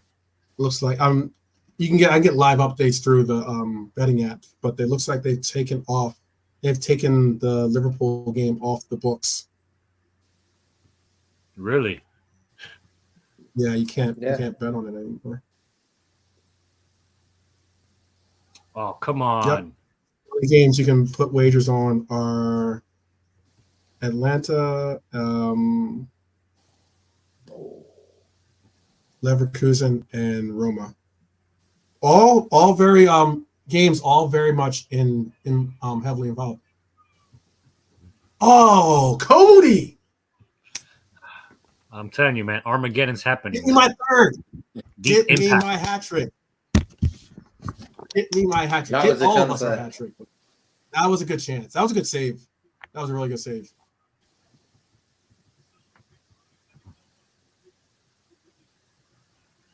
Salah should be off, not Clark. You know what's very surprising? You're right about that was a good save.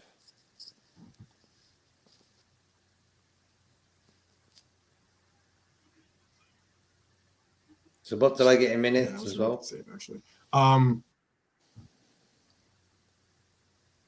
No, you're right about that. Salah still being on for, is very interesting. It is weird, man. It is weird. It's. Yeah, but I think he's taking it easy, Salah. He's not really. He has been quiet. He hasn't really. He has actually been quiet when you say it. Yeah. He's in second gear. Yeah, cruise control, definitely. Just getting minutes in the legs. Don't exert yourself. Get your touch. Ready for Man United. Yeah. 2 weeks off, then happy days. Yeah. Did Bobby Clark go off because of an injury? No, he was just touching his ankle. But when he felt his ankle. He felt his ankle. When you could, before he went off, you could see he was stamping his left foot to try and kind of, just he was stamped because he obviously felt something in his left ankle. But he was kind of, and Klopp was like, oh, whatever. But definitely just something small. But again, I'm just. You think that I was surprised no dance impact on Bobby Clark coming off instead of like Mo Salah maybe, coming off? Yeah. Potentially, yeah, potentially. Because he was our last, so. Yeah, he was our last sub. Would that have been the plan? Maybe not. I mean, I think none of us had that in the case, yeah. I think he's just given Musialewski a reward, for getting to where he's got as much as anything else. I think that's just a look. Salah's not making Salah's to answer Jean Gray's question. Salah's really not making those kinds of runs. He's like, just as the guys were saying, he's kind of like in cruise control right now. You gotta do better than that, man. Come on, man. I think we'll probably see Connor or either Elliott making more of those like right-sided wing, runs as where you got to really put on the afterburners. Yeah, Mo can let everyone else do the work for him, Yeah.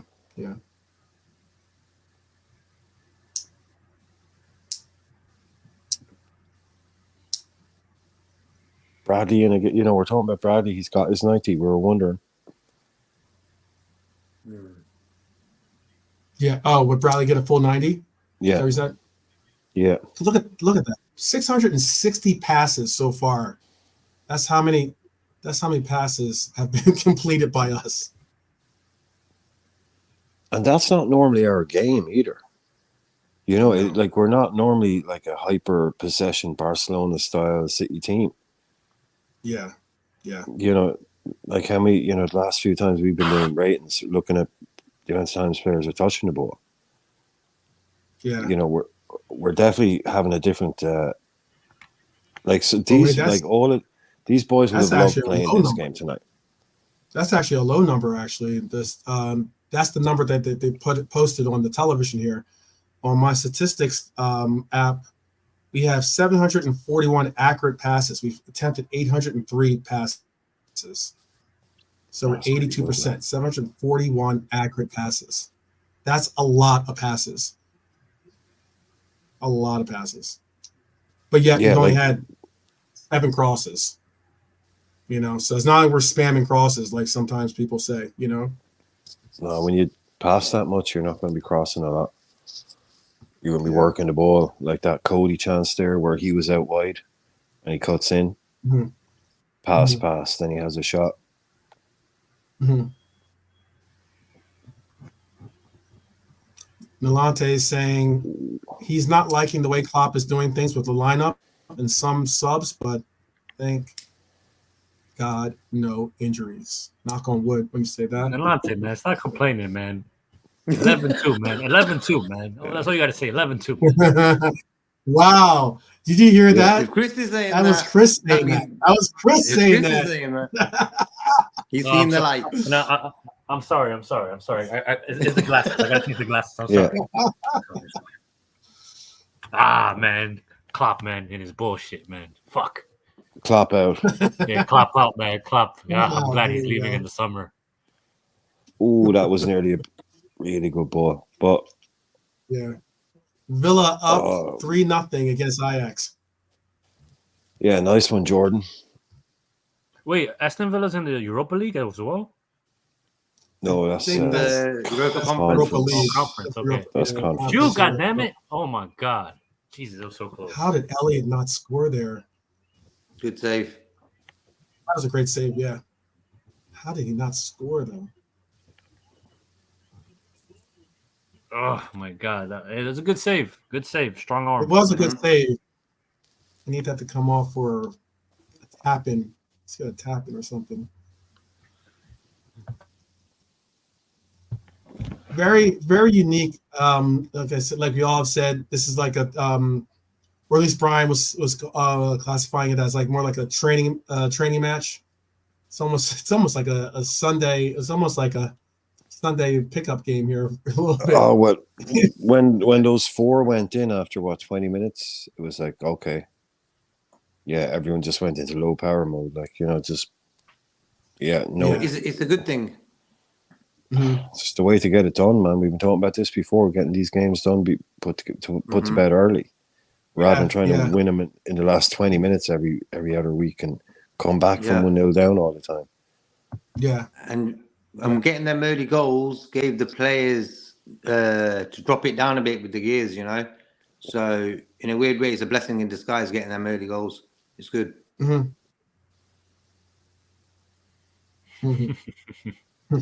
Jean Grey showing the love. That's what's up. Yeah, you know what I mean. One of the few queens of you know what I mean that we know of. Yes. You know, Yes. You know what I mean. Gotta give her love, man. Yes. Yeah, Genius. Yeah, she's till this day. She's championed me to join the medical team till this day. Yeah, there you go. Till this day. Hey, she'll make you definitely. She'll make some good oxtail or some other good Jamaican dishes. What's your favorite? Dumplings. What's your favorite Jamaican dish that your wife makes you, Chris? Oh, that's tough. So she introduced me to this past year and stuff. She did a Jamaican breakfast for me and stuff because I'm not really a breakfast person and stuff. I'm not really a breakfast person. Let me hear it. What is it? What's Jamaican breakfast? Cataloo. I don't know if people cataloo and stuff is like rum. Vegetable and stuff with ackee and saltfish. Ackee and saltfish. I don't know if people know. Yeah, ackee saltfish. Yeah, with some dumplings and stuff. Yeah. I'm always eating and stuff. Like, I don't know why. Shit, man. No shit. No, I'm seriously. Every time I'm on like in a call-in show, or whatever, I'm eating. Like, it's Chris eats food. Every time you call in, it's Chris eats food. I'm literally eating all the time. Yeah. But like when it comes to like I'm not really like a rice and pea person and stuff, but I do like my my curry chicken. With some white rice, with some plantains. Oh yeah. So, oh man, I'm about to go serve me a plate now and stuff. Thinking about it. What about jerk? But for me, like my go-to is like oxtail. I don't know, oxtail or like oxtail is jerk good. pork. Jerk pork, jerk pork for me is jerk pork. You prefer jerk pork? Yeah, okay. I've never had jerk pork because there's there's no proper Jamaican stuff here. The only jerk stuff is stuff I've made for myself. I've done it myself, you know what I mean? So it's hard to get like proper. I live in Ireland. We can't get fresh Caribbean like okra and plantain and stuff. You can buy them, but obviously they don't. You can buy them in some of the Asian shops. Brian, have you had some brown stew chicken and stuff?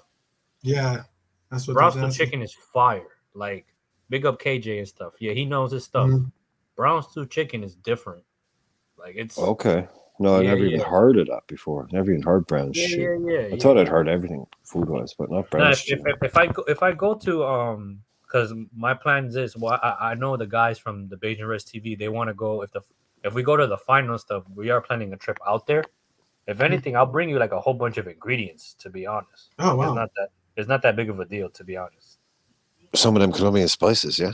Yeah. I'll bring you a Colombian woman if you want one too and stuff. Oh wow. Wow, there you go. Cut the stream. Cut the stream. Jean Grey is right. We need these kind of numbers in the Prem. Jean Grey, what's your favorite dish to make? Jean Grey is had a Jamaican kitchen in London. We're all waiting for that kitchen to be brought back. But fried plantains, okay. Fried plantains. Yeah. No, I love. I make jerk chicken, dumplings. I don't like the dumplings big. I like them small and fried. They taste wow. All right. And that cabbage. Right. Cabbage is good too. Yeah. There you go. I'm not a huge cabbage fan, but I got really? the cabbage. Jamaican cabbage is top. Jamaican cabbage is good. I'm not saying I like, but I'm not like If I had to be right. I wasn't I was raised for some reason like I'm not my palate when it comes to like seafood isn't there, but the older I've gotten, like I'm starting to like seafood and stuff. So like I think I'm not really into. I'm more into like shellfish. Yeah, shellfish is the way to go, man. Yeah, Scallop, I'm more into like prawns. shellfish. I don't know Ooh. why, because I can't do like the whole like fish and stuff Come on, like that. come But on. I'm open to trying. So let's say for example, I go to someone's house and you serve me a plate. I'm going to eat the food. Like I'm not that like Yeah. So Oh, they like seafood. Oh man, I love seafood, shellfish. I Wow. don't like river fish. Any fish that lives in a river, like trout and salmon and things like that. Like they're really popular here. Nah. Yeah, they're like I love smoked salmon, raw salmon, but I don't like it cooked. But Wow. any seafood, like fish from the sea, I'm okay with. But any river fish, like that are big in a lot of countries, they don't have the same flavor. They taste different. I don't like them as much. But shellfish, like scallops. Yeah. There Oh you go. man. Now we're talking. Wow. Good scallops. Jesus. Ooh. He's offsides. Oh, He's come offsides. on, man. Cody. Yeah. He didn't have to go offsides too. He knows it. That's just being lazy. But Dominic should have made that go in though. Look. Yeah, Dominic was a bit behind, a little bit behind. Mm-hmm. Yeah. He knows it. He knows it. Yeah, he was just short of it, wasn't he? He was just short. Sabazla. Well, you know what I like too? My wife made me for my birthday and stuff. I don't know if you guys had it in black cake. Rum cake, pretty much. I've heard about that. I've heard about that. Right, yeah. Rum cake, black cake. They call it black cake. Kind of like a rum and ginger type thing, is it? Yeah. Sticky Like kind of wet. Cake. Yeah, sticky cake type thing. Yeah. We have Jamaican ginger cake. What did he call it over here? Christ. Stew peas and rice is King Gray's number one. Stew peas and rice. Have you had that before, Chris? Okay. Dumplings, both boiled and stew fried. peas, like they put pigtail, right, Gene? If I'm correct, like when you guys make stew peas, you put like a pigtail in it, right? If I'm correct. So what you put a pigtail in the like broth? Yeah, it's like a season type thing. Yeah. Yeah, totally. I could be wrong though. I might be confusing the dish and stuff. I'm not sure, but I mean, like for us, like in America here, sometimes we do stuff like can Cody get this? Salah. So sorry, Chris. Your wife's Jamaican. Yeah, my wife's Jamaican. Yeah, like fully Jamaican, like parents Jamaican, like the whole. Yeah, her parents are Jamaican. Yeah. So you've been there and done the whole obviously family thing and had all the food, like. Yeah. Of course, man. So you know that, like, you know what good Jamaican food is, okay? Like, yeah. Because it, like when you said Jamaican breakfast, the first thing I was thinking, what actually the hell is Jamaican breakfast? What do they really actually? Yeah, not what they'd sell you in some hotel as Jamaican breakfast. No. But what do they genuinely actually eat there? Like, because we eat cornflakes and toast. Or if you're cooking a breakfast, then you do the Irish breakfast. You know, like sausage and pudding and bacon and eggs and. Well, you guys eat black pudding, right, Brian? Yeah, black pudding's awesome, man. But like that's an Irish breakfast. That is good. That's not what most people have for breakfast in Ireland. Like that's something the kids today they'd look at that and they'd scan the calories on their phone and they'd just be like, no, like that's a month's worth of drinking in terms of calories is in an Irish breakfast. Okay. And if you go to a pub, if you're going for the full Irish experience, you'll get like sausages, bacon, eggs, toast, rashers, which is slices of bacon and toast, and then you'll get Guinness. You'll get Guinness with it as well. I can't drink Guinness. I can't drink Guinness. Yeah. I can't drink Guinness. No, we already know about you and Guinness. Yeah. If you want me to have another kid, give me Guinness and stuff.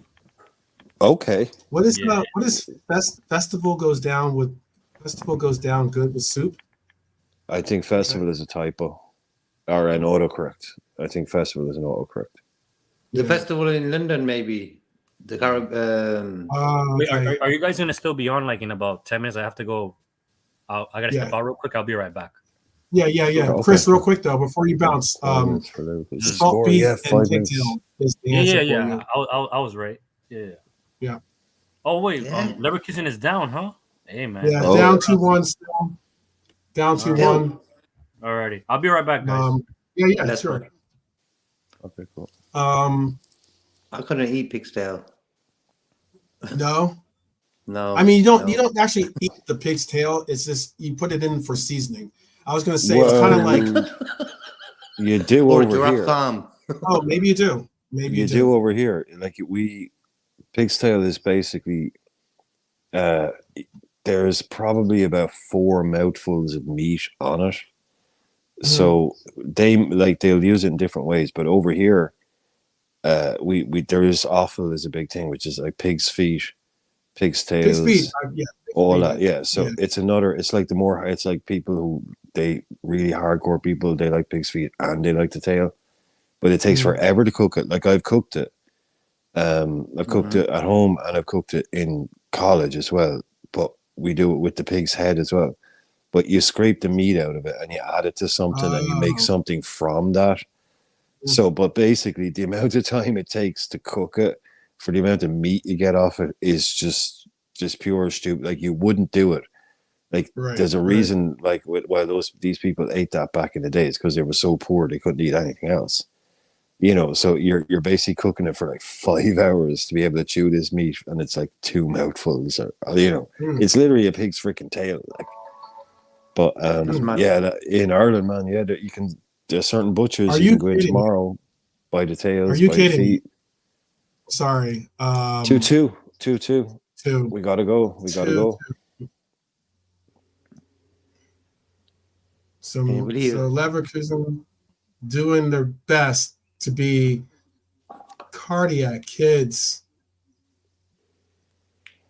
Like when Chris said jerk pork, I'm hoping he meant like, I don't know, but pork belly maybe, because pork belly is awesome. Like pork belly, like pork chops are nice or whatever, but pork belly, and I know it's for some people it's a religious thing. It's a religious thing, yeah. I think it might be for KJ a religious thing. Yeah, like no offense, like if it is, no offense, but it's that's a tasty cutlet, is a pork belly. Yeah. I mean, there's not many dishes that include bacon in one way or another in America, so everything tastes better with bacon. Yeah. Do you know what pranta is, Brian? A little less selfish. Trap Joe, do you really think that? Trap Joe says, not a fun second half to watch. Hackbo needs to be a little less selfish. No, he wanted a hat trick. I think he wanted the hat trick. Mm-hmm. And I think the team wanted to see him get the hat trick. I know they all want their goals, but yeah, Gina says not she a fun second half to watch. No, but some get in their stew. Yeah, it was never going to be like when you watch those games in the league. Sometimes a team will do a madness in the first half, and they'll be 3 or 4-0 up, and the commentators will always do the same thing. Oh God, this is going to get ugly. 3-0 up. What's it going to be by the end? And at halftime, whenever team scores a load of goals in the first half, at halftime, the bet is always 0-0 second half, because it always just dies at second half. As soon as halftime comes, if they played an extra 10 minutes, they might score some more goals. But as soon as they go off at halftime, they always come back out and say, "Oh, they scored 4 in the first half," and it's always like 0-0 or 1-0 in the second half. It always drops completely off. Once you bang in a load of goals early, it just as soon as there's a break in the game, it takes it's really hard to just keep that up, because there's no point really. Do you think this is what do you think about High Lord's comment here? Do you think him holding on to that, him having a firm, being a big candidate for the next skipper, was reliant on him performing well in this tournament? Shocked if it was. Yeah, same. Yeah, I don't think so. I don't think so. If he won it, he's going to add some stars on his name. But if he won it, it would have made him look a better manager for sure. So I think Alonso winning the Bundesliga will give him that the Liverpool job. Because if they're finishing 6th, 7th this season, his name wouldn't even be getting mentioned. So yeah, no, I don't. I think if they were properly looking at him, it wouldn't just come down to that. Like JK said, if it had gone well for him, it might have been another feather in his cap. 3-2 Leverkusen. Oh wow! What a comeback! What a comeback! Oh my God! Schick again. Oh my goodness! I said it earlier. What Trap Joe was saying. I know what Trap Joe was saying. I said it earlier. But as a spectator, it's not fun to see the dynamics. But this is only human nature. This is football. You know, they're not going to keep pushing themselves to the limit till the end. To win a game 15-2. It's only human nature. So just come on, lads. Like we said, in cruise control, because as a spectator, if you don't want to see the fun, well, you don't want to see him absolutely shattered at the weekend. You know, it just makes sense. These guys, they know, like, why sprint and run for 95 minutes when you're 11-2 up? You know, Hold the line. What are you doing? Hold the line better. Push out. Push out. Silly. Yep, he's on side. Yeah, it can have fun, I suppose. Look, I don't know what to say. I don't know what try. You know, I What just a way to lose. I don't think they're going to go balls out. Like, so, I mean, it's just I was kind of expecting. There's always a drop off. That was poor, man. If anything, rather than, I don't even understand why he was trying to control the ball. Just kick the ball. Just clear it. Got tackle from behind. I'm going to be honest with you. I don't want to see Leverkusen go far into this tournament, to be honest with you. I don't want to have to take on Leverkusen in any stage, much less the final. Well, when they have this kind of comeback mentality in the bank, you know, we've seen a lot of stuff for us before. Yeah, I just think that it's like, I just don't want to have to deal with that. It's just going to be too much on the old ticker, you know, to have to deal with.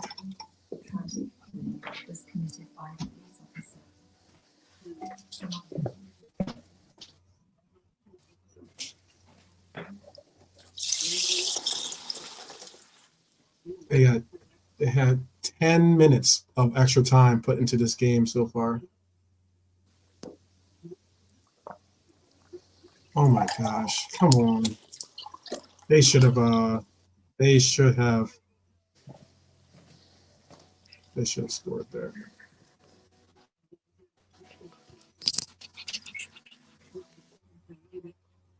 They should have scored there. Jeez, man. They have missed. Yeah. Karabag is playing with a man down, but it looks like this is going to be. Looks like it's going final. And yeah, they won. Yeah, looks like it's going final. And wow. So it looks like our winners are Atalanta, Bayern Leverkusen. Brighton won today, 1-0, but they are not moving on in aggregate because they were down 4-0 in aggregate in that game.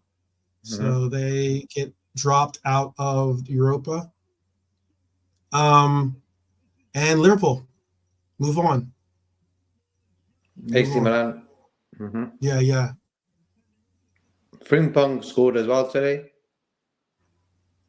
Yeah. What an amazing comeback. Schick scoring 2 goals in extra time in the 93rd or 94th and 98th minute. It's got to be devastating to know that you're up 2-0 in that game, despite being, or no, 2-1, excuse me. You're up 2-1 in that game, despite being down to 10 men. knowing that all you have to do is just hold on for a result, just play defense. Yeah, Gene Gray, you're so right. What a night for football here. What a night of football. You got to love it. A lot of great games today. A lot of great games. Again, that Bayern Leverkusen game, what a fantastic result. Rangers get knocked out by Benfica. AC Milan move on past another Prague team, by the way, another Prague team, Slavia Prague, or I think they're called Victoria FC.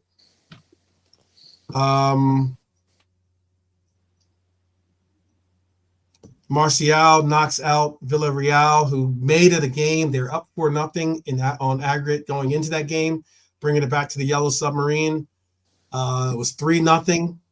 Villarreal Marseille was on the ropes. Marseille was definitely on the ropes, but Marseille pulled out the goal to solidify and end that goal that pursuit for them.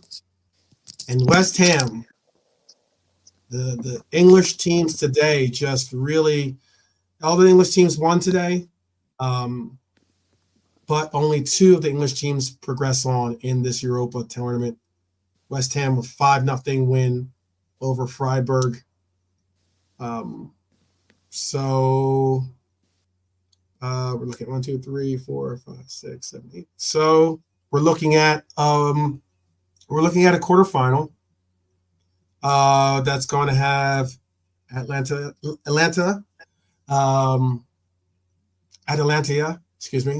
Leverkusen, Roma, Liverpool, Benfica, AC Milan, Marseille, and West Ham.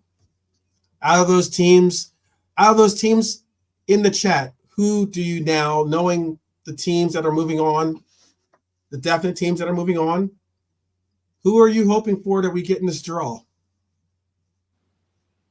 Who do you want to see us get in this draw? I think Atlanta is a good option. For me, my dream one is AC Milan. But for me, for us moving on, not necessarily this isn't for you trying to get a dream, additional a stamp on your passport. This is for me. This is Atlanta. I reckon. A lot of Benfica shouts. So far. Interesting. And Realism, Jared and Lee, tell me why you guys are picking Benfica. Tell me why you're picking Benfica.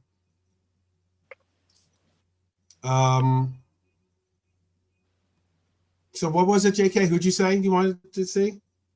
I would say Atlanta. Atlanta? Yeah. Atalanta, not Atlanta, guys. Atalanta. Yeah.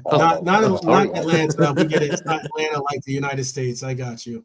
Yeah, Atalanta. Atalanta. Yeah, Atalanta. She's the goddess of. She's the goddess of something. I can't remember. But anyway, they're a good shout, man. Yeah, they're a good shout. I don't know about that one. People are saying Benfica because Portuguese teams don't travel very well. Normally, we normally do quite well against them, maybe, but everybody in that is dangerous. Yeah. I mean, is it your obvious one? Like, is there an obvious one? Because even the ones that aren't great are tough away games. I'm not like that's kind of like the more we're talking about it. Go ahead. West Ham wouldn't be a bad draw because we'd smack them up. We would absolutely smack them up. Atalanta. Atalanta is the goddess of running, by the way. Atalanta, not Atalanta. Atlanta. We have an English lessons with Brian. Who knew Brian was new channel? That was our Italiano interpreter. Atalanta. JJ wants Leverkusen. KJ wants to go for the big dogs for it. He wants the big dogs. Yeah, get him out of the way. Sure. Get him out the road early. But does anyone else in the chat agree with me that West Ham would be a brilliant draw because we'd destroy them? I mean, two legs against West Ham. Yep. It'd be like an FA Cup tie, you know what I mean? Yeah, that to me is as good as a given. Like, you don't want to say it, but that to me is as good as a given. Yep. Mm-hmm. Travel-wise, everything. Their record at Anfield, David Moyes' record at Anfield. We know them. We know all their players. We know how they play. Mm-hmm. You know, it would be boring. Like as soon as when someone says immediately, if someone says, "Do you want the English team?" Immediately your brain says no, because that's not what Europe is for. Europe is for playing different teams and But when you think about it, if you want to progress, so you're saying forget about where you want to go on your holidays. And like West Ham to me is just like that's done. Even though they're better than Benfica, but like they'll be beaten before we even play it. But a Benfica like that, a Benfica, they don't. We get a half a result there. We might lose one or something, but we'll beat them 4. And maybe a team like Roma would be the same. It's absolute nightmare to go there, but we'll beat them really handily at Anfield because this is a poor Roma, not a good Roma team. It's not a good AC Milan team. Yeah. There's only one team in that whole thing that really bothers is Liverpool. They're the only one that any of the others I can see is beaten. Yeah, I don't like us going to Italy isn't exactly the greatest for our fans to travel. Not many of these places are going to be great places for us to travel, but obviously West Ham isn't necessarily doesn't bring us the same kind of concerns as we would have going to some of these other grounds in other countries. Let's see some of the other comments here. Over 2 legs. West Ham shouldn't be difficult. Over 2 legs. How Karabakh almost knocked them out. I'm 100% confident. Okay, so he's basically saying that because of like what Karabakh got to do against Leverkusen, that's the reason why he's saying give him Leverkusen now, because when's this first game? Can you Google that? When is this first one actually played? When is the game played, or when is the draw? When will be the next? Yeah, like when we play. If it's West Ham, when will the first game be? Because we can't be far off this one. Yeah, I can tell you. Let me think if I can pull it up here. April. April, yeah. Also, that game, our possible date for that where we got to make up the game might not be the second to last game. They might try to get it in before that. To be honest with you, that's what was being mentioned. They might try to get that rather than keep that game that we have for the Premier League at least. They might try to get it in for April 19th is the date that they're looking at possibly. That's the tentative date for it to be played on for right now, by the way. That was Everton. For the Everton game. I heard that was given. I heard that on ESPN FC. They were talking about it as being the most likely date that they would try to get that game in. It'd be good to know. What's that? It'd be good to know. As soon as they get it fixed in, the better. But we won't know until after we play Man United, because if we get knocked out of the cup, it will be different. Mm-hmm. Yeah, I'm looking to see. They're not giving me when will be the possible dates. You know what? I can do it this way too. No, I was only wondering. I just like it's probably like he's got 2 weeks international, yada yada. But yeah, that would sound about right. Mm-hmm. Mm-hmm. You know, it's funny. I saw an update, or I saw some of the United. Obviously, I do my ops on checking out other teams or other fan channels for our rivals or even our neutrals rivals. Everyone, you got to do your ops, so that you know what they're saying on their side of the fence. And Manchester United fans are all in on trying to stop us, which is not surprising, but they're all in on trying to stop us from getting this quad. They could care less if they're more. I heard one fan channel, or at least someone on a fan channel, say they would sooner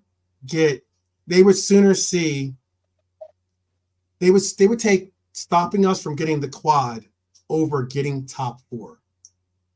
That's kind of crazy. Well, they Oh, they them can only guys. stop us winning one trophy,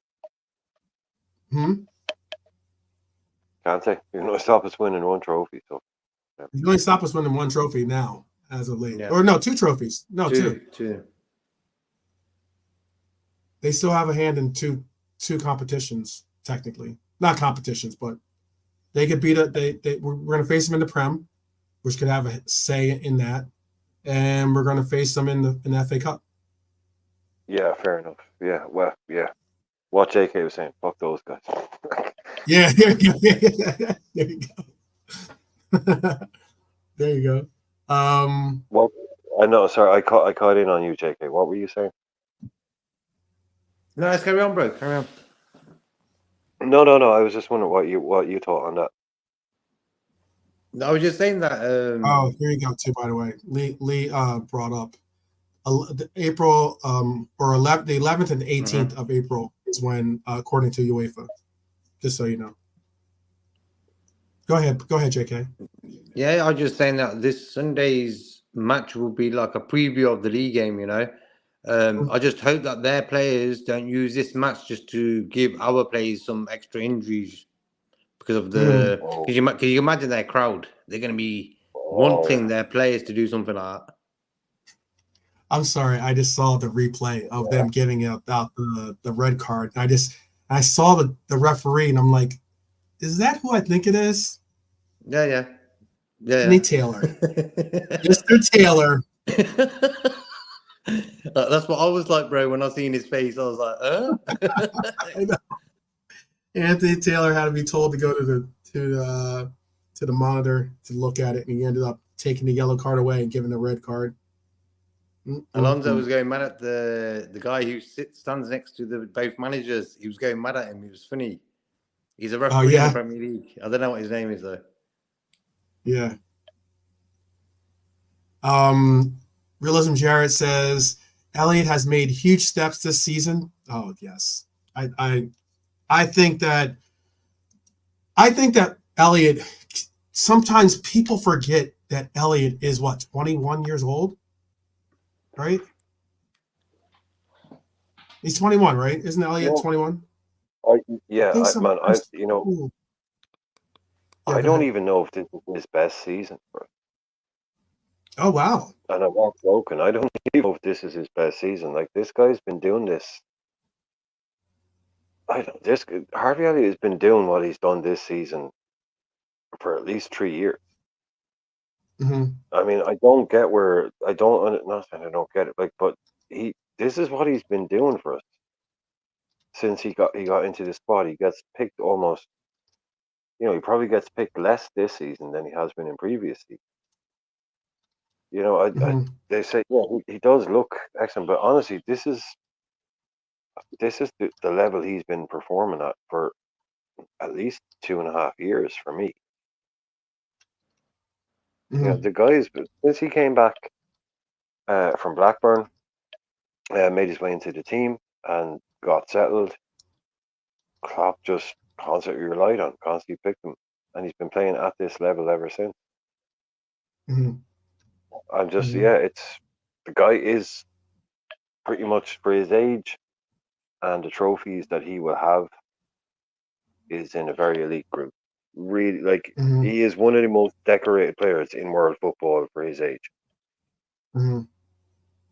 You know, there's someone like Phil Foden, and these are stupid things like playing for crazy clubs. Like anybody, anyone who's ever played for Liverpool to have trophies that he's won and have the appearances he has, they'd be Yeah. delighted with that. You know, it might be a short career, 100 appearances, or 100 appearances for Liverpool with 3 or 4 trophies. Mhm. Yeah, maybe it's gone under the radar, but he's this to me has always been what he's doing, and I think he was actually maybe a little bit better than this the season before last. Mhm. Yeah. There was a statement by Jean Grey here. Went off of my statement earlier. It says that's real talk. How Spurs have a say in what we do. I think Spurs have a say, and this is what my comment back to her was. I say Spurs possibly have the biggest say out of any opponent or any other team not vying for the title. Spurs have Yeah, possibly the biggest say. They face yeah, they play everyone. all three teams. Yeah, yeah, They're City's bogey team. They could be some. They've been somewhat of City's bogey team from time to time. Um, Obviously, Arsenal and Spurs is the heated rivalry between the two of those clubs. And for us, we've revenge on a hopefully on a plate for them once they visit Anfield. So and they have Arsenal at home. yeah, yeah, yeah, they do. Like they're I'll probably the even double best check. team. Yeah, like after City play Arsenal, Spurs are definitely the best team that everyone else has, that all three of us have left to play, if that makes sense. Like Mm-hmm, mm-hmm, they're the biggest, they're the best team basically in whatever final run in. Once that City Arsenal game is out of the way, then mm-hmm, Spurs is the hardest team Arsenal have left. They're the hardest team mm-hmm. that City have left, and probably the Yep. hardest team we have. Because Spurs are And then, out of any Spurs still in the FA Cup or no? oh, I think they're still in the FA Cup. Yeah, they got knocked out of the League Cup really early. I Mm-hmm. think they went out in the first round against Fulham or something. I But whether they're still in the FA Cup now, I couldn't tell you actually. I couldn't don't tell you. actually, you know what? I don't think they are. I think they're No, out of now the that FA you say Cup it, I too. don't think they are either. Yeah, So the league is all they have in their pocket, or at least in their front view, or their front view mirror, I guess you call it. I don't even know what I'm saying really. the in their vision in front of them, that's pretty much all they have left is the league. They're sitting in fifth place right top now. four. But Yeah, yeah, top four. That's all they got to go for. Top four. that's where they have to go for it. They got to hold on to Yeah, Europe with either with top five or try to press on and push on to top four, because look, let's not get it twisted. Villa isn't a hands on. I mean, like we've seen Villa, some of the wheels fall off a little bit for Villa as of late, with some of the performances that we've seen from them, especially when isn't playing at home. I mean, heck, Tottenham just beat them for nothing. Actually, to be honest with you, you know. So yeah, Spurs coming into it, and you know what's crazy about it is Spurs have City, then Arsenal, then us. yeah. That's a crazy little 3 game run for them in the Prem. This is what I was And they saying the have other night. both City and Arsenal have to go to Spurs. Spurs will then Yeah, go to Tottenham, obviously, or Spurs will obviously go to Anfield for us. But yeah. That's what I was saying the other night. I hope they will be worn out. Like they'll beat Arsenal at Tottenham in the North London Derby, and it'll be a big, huge game and a big monumental effort, and it'll be a big drama and really draining. And then they'll come to Anfield the next week, and they'll be shot, and we'll just beat them handily. That is the perfect scenario. Yeah, Realism Jarrett was saying, they only Realism Jarrett was saying Brighton, Spurs, Villa, and Wolves play all three of the challengers. So those 4 teams are the 4 teams that play all three of the title challengers. Out of that, I would say most likely, if I had to do a tier ranking for those 4 teams, I would say that's a kind of a tough tier ranking to do it as is. Really, to be honest with you. Spurs, Villa, Brighton, Wolves. Spurs, Villa, Brighton. No, Spurs, Villa's, Wolves, Brighton. I would say. You put Wolves. I don't really. I think a lot of the shine is I'm not trying to talk disparity against them, but some of the shine has come off of Brighton to me, me at least. Yeah, no, Wolves are doing very well. They're having a great season. And I think Wolves have been very. We've seen some performances out of the Wolves. I mean, didn't Wolves beat City early in the year? I think so, right? I think they beat them. I think they did. I'll double check. Yeah, I think they might have beat them 1-0 maybe. Yeah, I think there was like a surprise victory in there for them.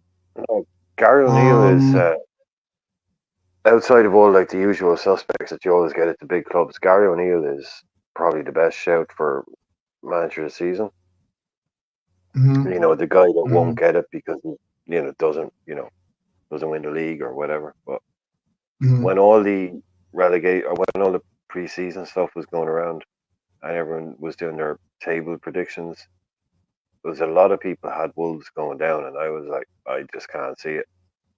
I can't see it at all. I thought he was a brilliant appointment after what he'd done. Like, it was already obvious what he could do for him and what he'd done at Bournemouth, and there were so many good players. I just thought there's other teams worse than them. There's no way Wolves are going down, but they've done much better than that. But this is like this is a Wolves team that a couple of years ago, not that 4 or 5 years ago, was spending a lot of money. Yeah, they were. They don't have. They don't have quality players. They had a deal going with Jorge Mendes, where he was basically bringing in best young Portuguese players. Wolves did beat City 2-1, by the way, too. 2-1. Yeah, 2-1. 2-1 early in the year, but it was 2-1. And they actually tied. They tied Villa, and they've had some decent wins and decent performances. I'm sorry, I didn't mean to cut your flow. And Neto, right? We'd all take Neto if he was fit, right? Absolutely, great player. They had proper football. Neto and Wang Chan, a lot at the back that cost 20 million. Kilman, they spent big money. They probably should be doing a bit better than down where they were. But this Jorge Mendes experiment didn't really seem to work. They spent a lot of money on stuff that didn't work out. But they're an odd club. But Gary O'Neill, man, I'm not saying give him the Liverpool job or anything, but he's done it. Yeah, he was unlucky at Bournemouth, but Bournemouth obviously had their plan, right, JK? To bring in the other guy, but he came in and did a great job. Well, look, we were going to do this anyway. You came in, no hard feelings, kind of thing. And he's like, cool, I'll go off to Wolves. Yep. Good mood for him. Bailey with a goal. Bailey with a good goal. Who was that? Ollie Watkins with a goal too today. Sad what's happening to you. Yeah, it is. Ajax is like a former shell of themselves. That's what happens when you sell a player who's there maybe for 2 years, shines, and you sell him straight away, Them teams ain't going to really be successful, bro. And it's teams like Brighton. Brighton are in the same sort of boat. Get rid of all their best players. They're not going to win nothing. Sometimes you got to just say no, The manager used to say it. Diaby had a goal too. Oh wow, they had some all their guys got some good goals today, pretty much. Yeah, you know what, KJ, I would. He's a really good player too. The Korean player that they have. Yeah, he's good. He says he would have taken him the year. Yeah, I don't know if I would have taken him over Taki. I thought I value Taki. I thought Taki, Taki was a good player, man. He's doing well in France too right now. Last I saw of him, he was doing decently for himself. Doing well in Monaco, yeah. Yeah. You know, great. He's a good player, JK. He's a good player, man. He took the whole team on, nearly. Like, he ran from his own half all the way. What a goal. And another one. Oh, what a goal. Quality. I was saying a while back, get kudos. He played well at Anfield when Ajax came there. Sometimes it's like it's when Kevin De Bruyne went to Wolfsburg. I said, there's the guy. Get him in. Before he goes anywhere else, get him in. What did we do? We waited around. How much did he go for? For Kudus? I think 40 odd, was it? Not big money. It's about 40, around 40. Yeah, something like 40, that. 45. So now he'll go double that easy. It's all about timing. Him, and I was saying it earlier on, him and Piquet, but I forgot Bowen. If West Ham were to sell the three of them tomorrow, like, they don't want it, but they won't be able to hold Kudus. They won't be able to hold Piquet. Do you think they get more for Kudus, or do you think they get more for Bowen? No, they get more for Bowen than Kudus. More for Bowen? Okay. I'm just asking. No. Both are talented players. No. I just thought you were asking me, do you think they get more for Kudus than Paqueta? I didn't realize you were going to say more. Not for Paqueta. Paqueta, we know Paqueta is a very high-rated. I mean, look, if they were to sell those three players, I mean, they're looking to probably bring back close to 250, 300 million. Something. I reckon if they were to sell Bowen to, no, that's a good question. I think they could get more for an English club for Bowen. It's just, but I reckon it'd be pretty close. They're both like Kudus and Bowen are both in the 70 million bracket already. Right. And then you put, and then Bowen counting for that, English status as well helps as well. Yeah, it's who buys Bowen. I don't know. I don't know who. Like, lots of clubs would want Bowen, but I don't know who gives West Ham the money they would want for Bowen, because for that money you could get a guy from Portugal or a guy from Spain or wherever that would probably be just as good as Bowen, but he ain't going to cost you £75 million. Whereas Kudus, strangely enough, would probably go for more. But Bowen, proven Premier League, what would be wrong with him going to Liverpool, playing the Mo Salah role when he leaves and getting 14 goals a season? Nothing. 14 goals is 14 goals. Bro, there is something that will stop him. Guess what it is? Let's see if you have a guess what it is that would stop him not going to Liverpool. What do you think? He supported Man United, and Beckham was his favourite player. Oh, bro, forget about it. He's going to be failure as soon as he comes. Yeah. I always said he was. Always said he was useless. West Ham out of the last 10 games, they've won 3 games. They've had 3 draws, and they've had 4 losses. It's really been an ugly run for them in the last 10 games. Losses they drew against Sheffield United, drew against Bournemouth, drew against is that Villa? No, Burnley, and had losses to United, had lost to Arsenal, had a loss to Forest, and also lost to the team that they beat today 5-0 as well. They lost to Freiburg as well earlier in this competition. They've had wins against Sheffield United, Everton, and now their third win being against Freiburg today for a 5-0 win. I don't know, man. I do not know. I think they have a really good team. You're so right about that. Kudus, Paqueta, Bowen, James Ward-Prowse, who's kind of.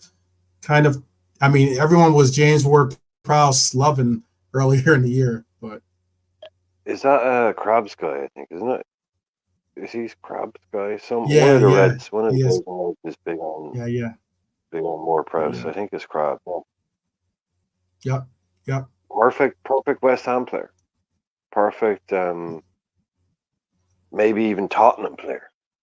But that will always be Aston Villa. Yeah, Aston Villa. West Ham. That's James Ward-Prowse. He's not Liverpool. He's not Man City. He's not. Antonio? No, he's not top. Is Antonio hurt? He's always injured, man. Forget about it. He's always injured. He's 35. He's constantly 33. injured. Yeah. 33. Yeah. I was 35 guessing. He's not older than not older than I thought, to tell you the truth. I did not know he was 30. When you said 35, or even 35, 33. Yeah. He's been playing a really long time. He misses a lot of time through injury. He's got he's lucky to. Well, that front line, their forwards are Antonio, Cornet, Ings, and Mubama. Yeah, Mubama's young kid. That's their forwards. Would you think I said Obama? Do you think I said Obama? I said Obama. Yeah. Yeah, everyone's forgotten that Danny Ings is at West Ham. And he scored the equaliser the other day, yeah. Yeah, he barely ever gives them minutes, because Danny Ings is too slow. He wants to play a different thing. But yeah, Danny Ings is one of the most unlucky players on the planet. Well, look, he's still a Premier League player, so he's not that unlucky. But he got injured in Klopp's first ever training session and basically finished his career at Liverpool. Yeah. There's the suspected market value for Kudus is 53.1 million. For Paqueta, 72.6 million. That's in dollars, by the way, too, not pounds. For Bowen, 53.1 million. And or it's on I think they take their values from Transfer Market, but it's on the app that I have. Turn it down to 4. They're famous for it.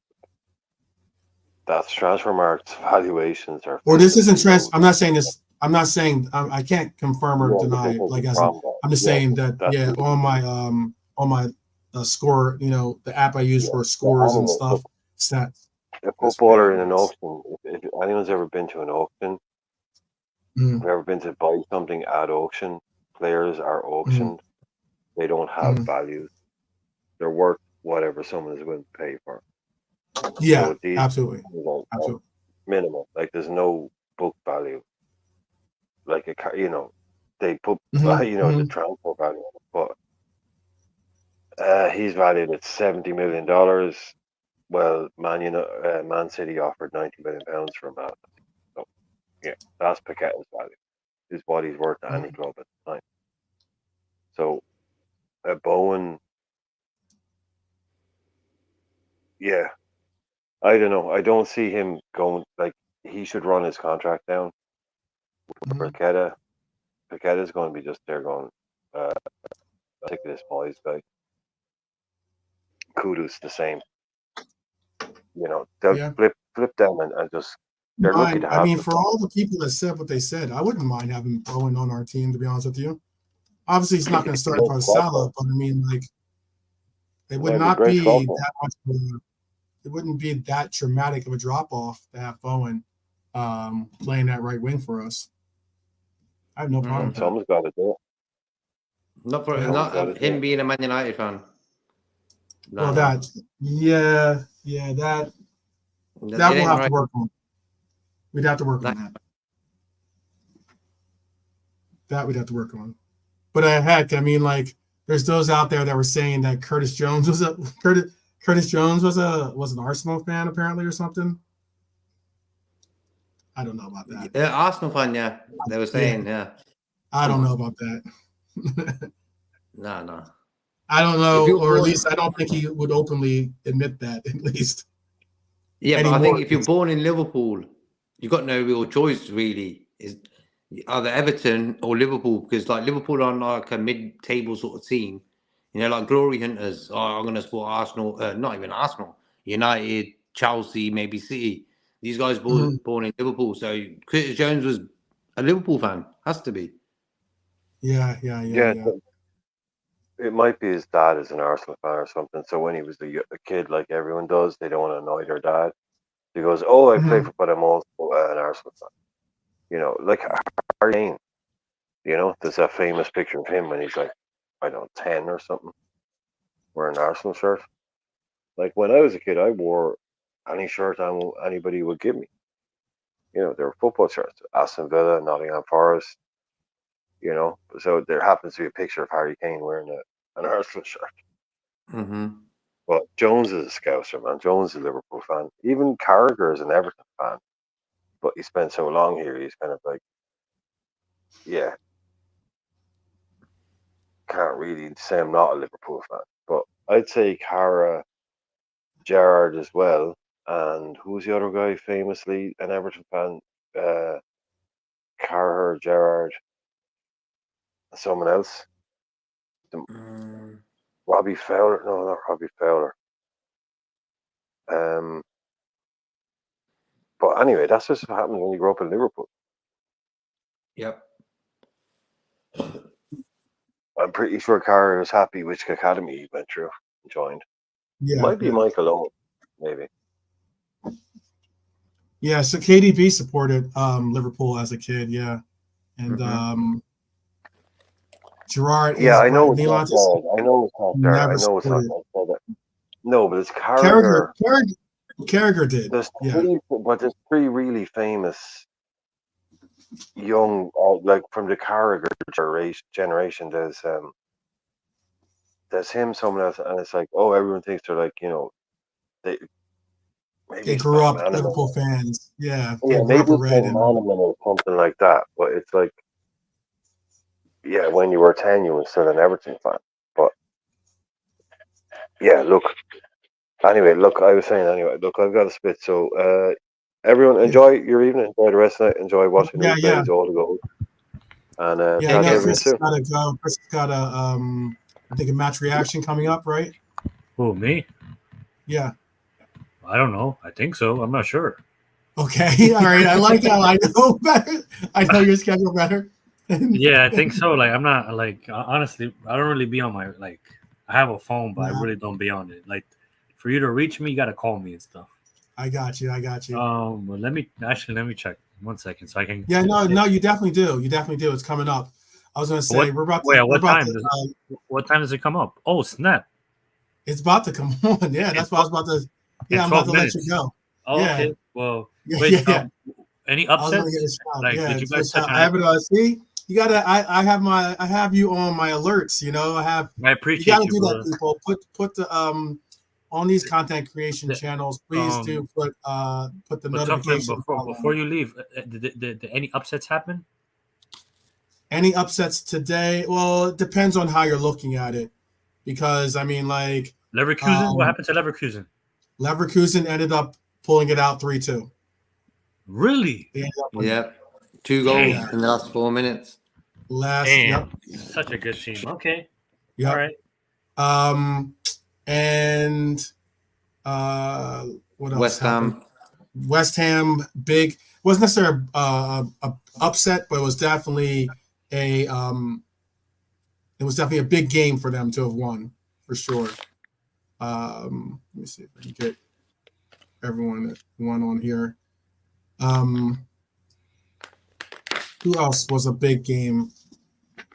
obviously you already saw the Rangers went out. Yeah, good for them and stuff. Now we can go to Dublin and stuff. Yeah. Exactly. Let's see. Villarreal couldn't pull it out. They fought. The submarine got hit by a torpedo, right? 12 minutes. Yeah, it got hit. The submarine sunk today.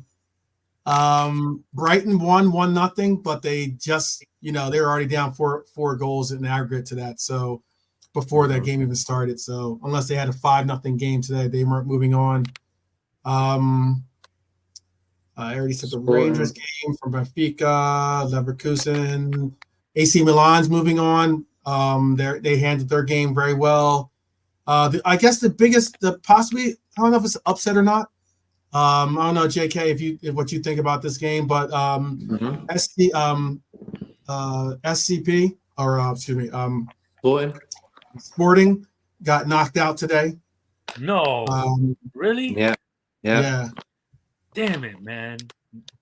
Yep, they got knocked out. I really like that coach, and I think like this is not a good look for him and stuff, especially for like to sway the Liverpool fans over. Like, well, that's what Hyler was saying. I know you got to go, but Hyler was saying how like this could be like a body blow basically to his chances. Yeah, because like him, if we had to reach, if he had made it to the finals or made it at least deep into the competition, then this would have been more of a CV builder for him, but that's not the case. And like I don't know, a lot of good games. We're definitely going to do a match review and rating show tomorrow. Tomorrow's Friday, right? Tomorrow is Friday. Yep. Do you have a call in? I don't know if it's officially set, but I'm gonna do one regardless. So okay. Yeah. So I'll try to make sure to be a part of that if I can figure out my schedule. I have a booked weekend this weekend, but I'll try to get it in. I was gonna say also I'll definitely do what I'll try to coordinate with you. Like I'll figure out what time your show is going on, and I'll try to coordinate. I typically like to do it like by 3:15 my time. Oh, I work perfect. Yeah. Yeah, I'll have it start like 3:15, so I can at least catch some fans in Europe and stuff. Yeah. Before they go to bed, So. Yeah. Cool. Yeah, so I'm gonna give a shout out for the Beijing Reds TV. One of their finest joining us today, Chris Angel representing Beijing Reds TV. Thank you very much for chopping it up. I'm sorry I wasn't really interacting. I was just busy doing some stuff. If you guys are still up and stuff, I know it's late for you guys in Europe or in England and stuff. If you guys want to catch us in about 18 minutes, we'll be on and stuff. I don't think I think it's gonna be a fun show. There's nothing really negative to kind of say, so you won't get that side from me today. But yeah, other than that, man, like, subscribe and get this man some more subscribers, man, please. Yeah, for sure. It will be very interesting if you hear a lot of negativity in 11-2 aggregate scoring. I might just to wind up just to wind it up a little bit. It has to be something I gotta find. Maybe because we conceded a goal. Yeah. There you go. I'm gonna give JK. Brian gave a shout out and said his goodbyes. So JK, I'll offer you to do the same right now. Sorted, Brad. Good show. First watch along, scored enough goals, so all good. Hey, man. Happy we got no one injured. I know. JK, we might need you for Man United, man. I know, right? Oh. I definitely most likely will have to go to my boozer for that one, my supporter boozer for that. Yeah. But I know though that's kind of crazy. So far on our watch alongs, we scored 11 goals on our watch alongs so far. So hey, not bad, not a bad time. 2 for 2. Thank you to everyone in the chat: Nalante, Jean Gray, Realism Jared, Daz Reynolds, KJ, of course, Lee Whiz Kid. I'm trying to think some Hylor, Trap Joe was up in here. was up in the chat. Redbird, of course. Redbird, always loyal cat. Red for Life was here. Yeah, a lot of really good Mighty Reds in the chat, which is really good to see. We didn't have any visitors today, any outside the family company to try to rain on the parade. I think they saw once they saw all the goals going in, they're like, you know what? Why bother? There's no bringing down that hot air balloon. But yeah, big up to all the names. Hopefully I didn't miss anyone that was with us. I'm trying to think of who else. I said Realism Jared. If I didn't, I'm saying it now. And I think who else was in here early, because we had a lot of people in here early before, right? Especially before the game started, we had a lot of people in here. Mm-hmm. And Indian Scouser, definitely big up to my red in Thailand over there. Hopefully I get to see you soon. Shout out to Cedric Lopez. Make sure I say that too. Shout out to Philip. Philip was in here. Drunk Vigo was here. A lot of good people, a lot of good names, a lot of good Mighty Reds. You know what? I say you guys are the best. You're always undefeated in my book because you guys always support. You always show love and appreciate it. So if you can, go to Beijing Reds TV. They're about to have their match review. I'm going to have a match review again tomorrow. Bunch coming up for the weekend, and for a bunch of really a lot of great shows I got lined up that we have in the works for the international break. We have another big matchup coming this weekend. So yeah. If anything, please continue to take care of yourselves so that you can take care of your loved ones. It's the most important things, because we do need you all here each and every time. Big up to each and every one of you. But I guess until we meet again, hey, take care, guys.